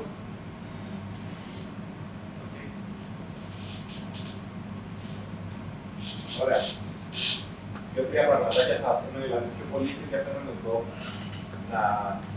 Το πιο βασικό κομμάτι της κουβέντας είναι να καταλάβουμε γιατί υπάρχουν, ας πούμε, πολυπλήρωνα συστήματα. Αυτή είναι η βασική ερώτηση. Γιατί τα μηχανήματά μας, το λάπτοπ μας, το κινητό μας, έτσι, οι εξυπηρετητές, οι servers, οι CPUs που έχουμε εκεί έξω, έχουν πολλούς πυρήνες. Εικάζω ότι δεν έχετε ζήσει μηχανήματα με ένα χωριστικό πυρήνα. Από τότε που θυμάστε τον εαυτό σας, υποθέτω, ακούτε για πολυπύρινα. Okay. Ωραία. Αυτό δεν συνέβαινε πάντα. Okay. Οπότε υπήρχε κάποια εποχή που τα συστήματα είχαν ένα χωριστικό πυρήνα, μία CPU, ένα core και ήμασταν πάρα πολύ χαρούμενοι. Τι συνέβαινε λοιπόν, έχουμε ακούσει ένα Moore, χέρια. Ο νόμος του Moore είναι ένας τεχνολογικός νόμος, ο Moore δουλεύει στην Intel, που επί της ουσίας έλεγε ότι κάθε 18 μήνες η επεξεργαστική ισχύ, η υπολογιστική ισχύ μιας CPU θα διπλασιάζεται. Αντιλαμβάνεστε και ξέρετε καλύτερα από μένα ότι γεωμετρικές πρόοδοι είναι εκρηκτικές. Σημαίνει δηλαδή ότι εσύ θα έχεις ένας επεξεργαστής ένα τέτοιο πραγματάκι. Ο Moore λοιπόν λέει ότι κάθε 2 χρόνια θα έχουμε τη δυνατότητα εδώ μέσα να ρίχνουμε διπλάσιο αριθμό του τρανζίστορ. Τα τρανζίστορ αυτά τι τα κάνουμε, τα τρανζίστορ αυτά θα κάνουμε. Τα τρανζίστορ αυτά θα κάνουμε, αυτό λέει κάτι και λογική μονάδα. Θα κάνουμε εξυπνάδα για να κάνω πράξεις. Θα κάνω εξυπνάδα για να διαχειρίζομαι όλα αυτά τα πράγματα και θα κάνω και κρυφές μήνες. Οπότε το τρανζίστορ είναι το Lego block με το οποίο φτιάχνουν πραγματάκια. Οπότε σκεφτείτε ότι μέσα σε ένα τέτοιο πραγματάκι έχω τη δυνατότητα να το μικραίνουν, έχω τη δυνατότητα να βάζω να διπλασιάζω τον αριθμό των τρανζίστορ κάθε 2 χρόνια και εξαιτίας της καθυστέρησης μπορεί να έρθει για να τεχνολογικά το χειριστώ αυτό το πράγμα. Κάθε 1,5 χρόνο, τελικά, έχω διπλάσιας ταχύτητας το εξεργαστή. Εντάξει. Ωραία. Οπότε, παλιά έγραφε ένα πρόγραμμα και μετά από στο επόμενο μηχάνημα αυτό το πρόγραμμα είναι πιο γρήγορα. Αυτό δείχνει το νόμο του Moore ότι αυτό το πράγμα για χρόνια, για δεκαετίες ίσχυε. Χωρίς να δούμε στις φοβερές λεπτομέρειες, είναι το εξής ότι αυτό το πράγμα όχι μόνο έχει τη δυνατότητα να πουλπάζω στην καταναλωτή, χωρίς να μεγαλώνει. Δηλαδή, αντιλαμβάνεται ότι αυτό το πράγμα θα πω στο βάλω τώρα, να μεγαλώνει και να μεγαλώνει και να μεγαλώνει, δεν θα γίνει κάπου αυτό. Είναι σημαντικό να μένει στο ίδιο μέγεθος. Όχι μόνο αυτό, βάζοντας περισσότερο τρανζίστορ, παρέμενε και κρατούσα η ίδια την ισχύ τροφοδοσίας. Γιατί μπορεί να βάζω το τρανζίστορ, αλλά άμα χρειάζομαι 10 βατ, 20 βατ, 40 βατ, 80 βατ, δεν πήγαινε κάπου.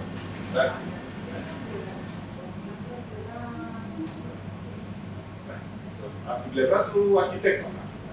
Αυτό είναι υλικό.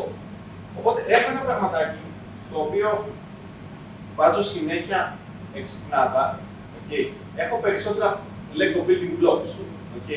Με τα οποία φτιάχνω ένα ρομποτάκι. Ένα ωραίο κατασκευασματάκι το οποίο γίνεται συνέχεια πιο έξυπνο, πιο ισχυρό και δεν καίει παραπάνω ρεύμα.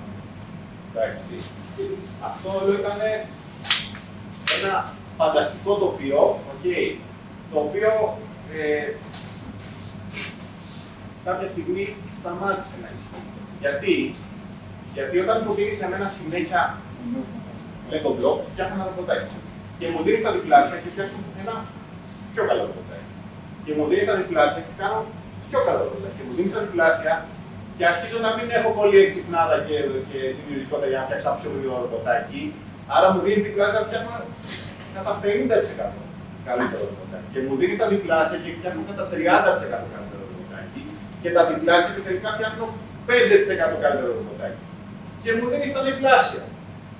Και τι κάνω, να φτιάξω 1% καλύτερο ρομποτάκι ή τι.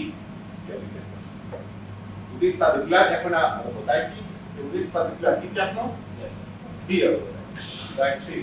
Επομένως, αυτός είναι ο λόγος για τον οποίο εκεί που είχαμε έναν υπολογιστικό πυρήνα, εντάξει, κάναμε έναν δεύτερο υπολογιστικό πυρήνα. Γιατί δεν μπορούσα να φτιάξω έναν πιο γρήγορο υπολογιστικό πυρήνα, αλλά είχα τα υλικά. Τα οποία μου χωράγανε εδώ πέρα. Και αυτό το χώρισα αυτό στη μέση και έκανα 2 ρομποτάκια. Εντάξει. Εδώ όμως ξεκίνησε η ζούγκλα. Γιατί εκεί που εγώ χρησιμοποιούσα το προγραμματισμό μου, τη C μου, τη Fortran μου κτλ.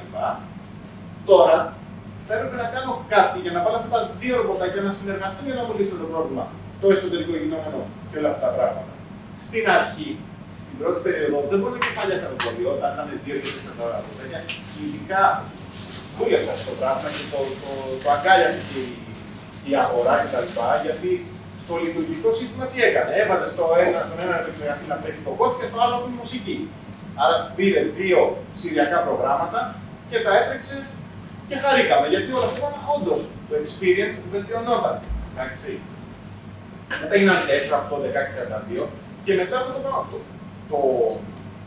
Το software που είχα, το συριακό, δεν γινόταν καλύτερο. Εγώ όμως ήθελα να κάνω πιο γρήγορα παιχνίδια, να κινούνται καλύτερα τα αυτοκινητάκια, να απαντάει πιο γρήγορα το Excel, να αντιμετωπίσει πολύ μεγαλύτερο όγκο δεδομένων. Επομένως, υποχρεώθηκα να βάλω τους επεξεργαστές να συνεργάζονται, να δουλεύουν για ένα κοινό σκοπό. Καλά πήγε στην αρχή τα 3-4 χρόνια. Και τώρα σας λέω ότι έχουμε φτάσει 8 και 16 και στα PC μας, ας πούμε, πολύ μεγάλο αριθμό από πυρήνες. Επομένως, είναι το σημείο, τα πίσω, 4 και μετά, δηλαδή πριν από 20 χρόνια, που το software, το παράλληλο software έγινε mainstream, δηλαδή από την ανάγκη του HPC και έγινε mainstream. Και έπρεπε επομένως, για να μιλήσω σε αυτό το μηχάνημα, να μάθω αυτές τις λεξούλες που θα μάθουμε εμείς εδώ. Δώσε εργάτες, συγχρόνισέ τους, στείλε μηνύματα μεταξύ τους κτλ. Δεν είναι τόσο απλό, αλλά κρατήστε ότι δεν το ήθελα. Το λούστηκα. Το έφαγα γιατί μου το επέβαλε η τεχνολογία και αυτού του είδους η ανάγκη.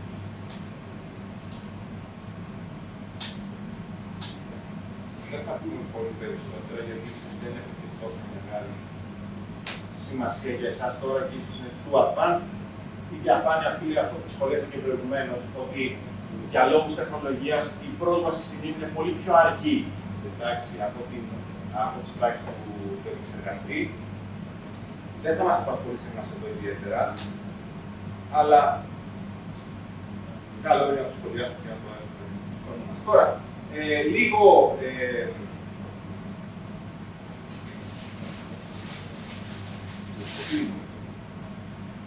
ορολογία, λίγο μερικά πραγματάκια που θα έχουμε υπόψη μας. Έχω την αίσθηση ότι και στο πλαίσιο εδώ πέρα θα σας ζητηθεί να κάνετε. Θα έχετε ένα συριακό πρόγραμμα, θα παίξετε να φτιάξετε ένα παράλληλο. Και το πρώτο πράγμα που θέλουμε να δούμε, γιατί τα παράλληλα πράγματα κάνουν για να είναι πιο γρήγορα, να δούμε την επιτάχυνση. Η επιτάχυνση είναι ο απλός και προφανής λόγος του αργού πράγματος, ο χρόνος του αργού πράγματος, του συριακού, προς το χρόνο του γρήγορου πράγματος. Και μας δείχνει πόσες φορές πιο γρήγορο είναι το παράλληλο πρόγραμμα από το συριακό. Δηλαδή, αν φέρω 5 φίλους μου και εγώ μαζί 6 για να βάψουμε ένα σπίτι, ελπίζω ότι θα κάνουμε 6 φορές πιο γρήγορα. Εντάξει, θα κάνουμε 6 φορές πιο γρήγορα. Για πείτε, σε ότι, πώς θα κάνουμε. Λιγότερο από 6 φορές. Ο κανόνας είναι, είμαστε 3 ευτυχισμένοι άμα κάνουμε 6 φορές πιο γρήγορα. Αν έχουμε δηλαδή γραμμική επιτάχυνση. Πολύ σπάνια. Εντάξει. Υπάρχουν και κάποιες περιπτώσεις οι οποίες είναι δεν θυμάσαι για αυτό τώρα. Μπορώ να φέρω 6 και να κάνω 8 φορές πιο γρήγορα. Άρα το θυμάσαι. Εντάξει. Δεν είναι σπάνιο. Λοιπόν, άρα υπάρχει έννοια της επιτάχυνσης, υπάρχει έννοια της γραμμικής επιτάχυνσης. Εντάξει. Τόσες φορές πιο γρήγορα όσοι είναι οι εργάτες που δουλεύουν. Υπάρχει έννοια της υπεργραμμικής επιτάχυνσης που είναι κάτι πολύ ιδιαίτερο και δεν είναι προφανές πότε μπορεί να συμβαίνει και μπορεί να γίνει σε λάθος. Επομένως, υπάρχει η έννοια της κλιμακωσιμότητας, της δυνατότητας ενός συστήματος, ενός προγράμματος να βελτιώνεται όσο του προσθέτουμε εργάτες. Εντάξει. Που σημαίνει ότι το πρόγραμμά μου από τους 2 στους 4 μπορεί να κλιμακώνει, δηλαδή να πηγαίνει κοντά στο 4, στους 8 7 speed-up, 16, 12 speed-up. Οπότε βλέπουμε ότι τα πράγματα αρχίζουν να δυσκολεύουν ως προς την κλιμακωσιμότητα. Το επίσης είναι ένα άλλο όρο που ουσιαστικά δεν είναι ένα λόγο. Δεν χρειάζεται να παρακολουθούμε παραπάνω εδώ. Αλλά σαν κουλτούρα να καταλάβουμε ότι το ότι εγώ φτιάξω ένα πρόγραμμα δεν σημαίνει ότι άμα του βάλω 1 εκατομμύριο εργάτες, αν του βάλω 4, 128 χίλιους, 1 εκατομμύριο, θα μου συμπεριφερθεί όπως θα ήθελα, μπορεί να σπάσει τη μάθηση. Δηλαδή, θα και μετά, όπως το καταλαβαίνετε και εσείς, όταν όπου λαλούν πολύ κοκόροι, τέλος πάντων, όπου μαζευόμαστε πολύ, το ταχυδρομείο και μόνο το πέρα εδώ, δηλαδή σκεφτείτε το εσωτερικό γινόμενο. Άμα το σπάσω σε ένα στοιχείο στον καθένα, ο χρόνος να ανταλλάξω το αποτέλεσμα μπορεί να είναι πολύ μεγαλύτερος από το χρόνο να το υπολογίσω εγώ. Οπότε όλα αυτά τα πράγματα μπορεί να έχουν κάποιο σημείο καμπής. Και κάποιο άλλο πραγματάκι που είναι ο νόμος του Άμνταλ, ο οποίος έχει ένα τύπο εδώ. Ο Άμνταλ έβγαλε ένα νόμο, ο Άμνταλ είναι ένας παππούς. Έβγαλε ένα νόμο για να αποθαρρύνει τον παραλληλισμό. Και ο νόμος αυτός λέει πολύ απλά ότι αν έχω ένα πρόγραμμα το οποίο έχει ένα μέρος, ένα fraction, το οποίο είναι σηριακό, δεν θα το ακουμπήσω, δεν θα το παραλληλοποιήσω, δεν μπορώ να το... Δηλαδή, ξέρω εγώ, είναι το σημείο που ανακατεύω τις υπογές μέχρι να αρχίσουμε να βάψουμε. Εντάξει. Και λέει στις ουσίες ότι κοίταξε να δεις, ο καλύτερος χρόνος που μπορεί να πάρει από μια τέτοια διαδικασία, αν ο αρχικός του χρόνος είναι X, είναι το ποσοστό του χρόνου το οποίο δεν θα παραλληλοποιήσει, το φάσει δηλαδή, εντάξει. Και μετά είναι πάρα πολύ γενναιόδωρος και σου λέει ότι όλο το υπόλοιπο θα έχει γραμμική επιτάχυνση, δεν την καλύτερη επιτάχυνση που μπορεί να έχει. Εντάξει.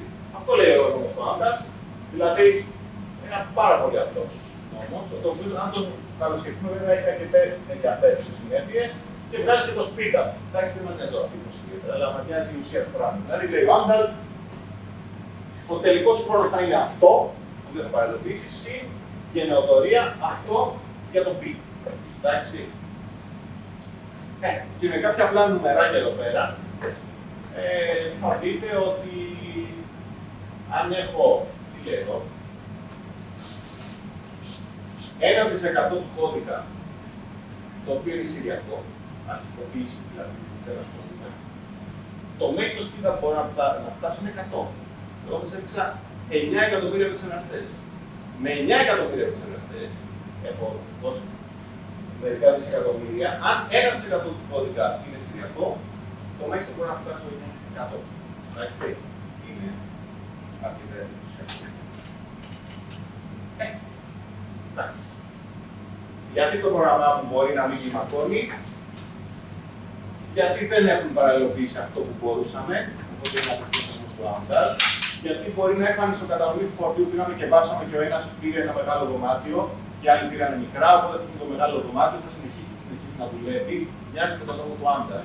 Αυτό το πλεονάζον αυτού είναι σαν το μη παραλληλοποιήσιμο κομμάτι. Εντάξει. Γιατί πρέπει να συγχρονιστούμε για να επικοινωνήσουμε. Πάρ' τον αριθμό, φέρ' τον αριθμό, περίμενε να κάνω update εδώ πέρα να γίνουν σωστά τα πράγματα. Ή μπορεί να έχω συμφόρηση στην πίνη. Εντάξει, αυτό είναι λίγο πιο προηγούμενο. Επομένως, δεν είναι απλή υπόθεση, ας πούμε, όπως το αντιλαμβάνεστε κι εσείς. Να βάλω 10 εργάτες να συνεργαστούν για να το πάνε τώρα πιο γρήγορα. Πρέπει να προσέξω και άλλα πράγματα.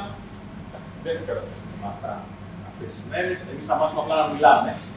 Στο μηχάνημα να λέμε τις πρώτες βρεφικές λέξεις, να το πω και έτσι. Εντάξει. Αλλά, εν πάση περιπτώσει, ο δρόμος μπροστά έχει πολλά πράγματα. Δηλαδή, εμείς κάνουμε καριέρα από αυτά. Για το πώς θα πάρουμε, ας πούμε, κώδικες και τους κάνουμε πιο γρήγορα να τρέχουν. Η ομάδα μου δουλεύει πολύ σε πολλαπλασιασμό αραίου πίνακα με διάνυμα. Χρόνια κάνουμε εργασίες για το πώς θα πάρουμε ένα πολλαπλασιασμό αραίου πίνακα με διάνυμα που είναι μέσα στο βιβλίο του συντάγμα εδώ πέρα στο πυλό. Και το κάνουμε να τρέχει πιο γρήγορα σε CPU κτλ. Εντάξει, είναι αρκετά.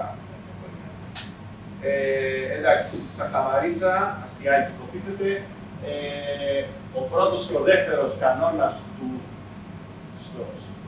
με τη στοποίηση κώδικα και στην παραλληλοποίηση κώδικα είναι να μην το κάνει. Και αυτό έχει πει ο πολύ σεβαστός Donald Knuth, στο δικό μας το πεδίο, που λέει ότι η ανώριμη βελτιστοποίηση είναι η είδωλο των κακών και μπορεί να μην ισχύει μόνο στο computer engineering, αλλά και παντού. Εντάξει, εμείς θα προσπαθήσουμε να μάθουμε τα βασικά, θα παραμείνουμε ανώριμοι μετά από αυτό το workshop. Δεν υποσχόμαστε ότι θα γίνετε κουλού, αλίμονο, σε λίγες μέρες. Πιθανότατα θα τρομάξετε, έτσι είναι. Εντάξει. Έχει μια βασική στόχευση το σεμινάριο να γράψετε και να προσπαθήσετε να κατατεθείτε. Έτσι θα έχετε βοήθεια εδώ πέρα. Σε 3 μέρες 3 προγραμματικά εργαλεία, ούτε στο χειρότερο χρόνο. Εντάξει, αλλά εντάξει, ελπίζω να το κάνετε. Εντάξει, ερωτήσεις. Αυτά, διαλυματάκια.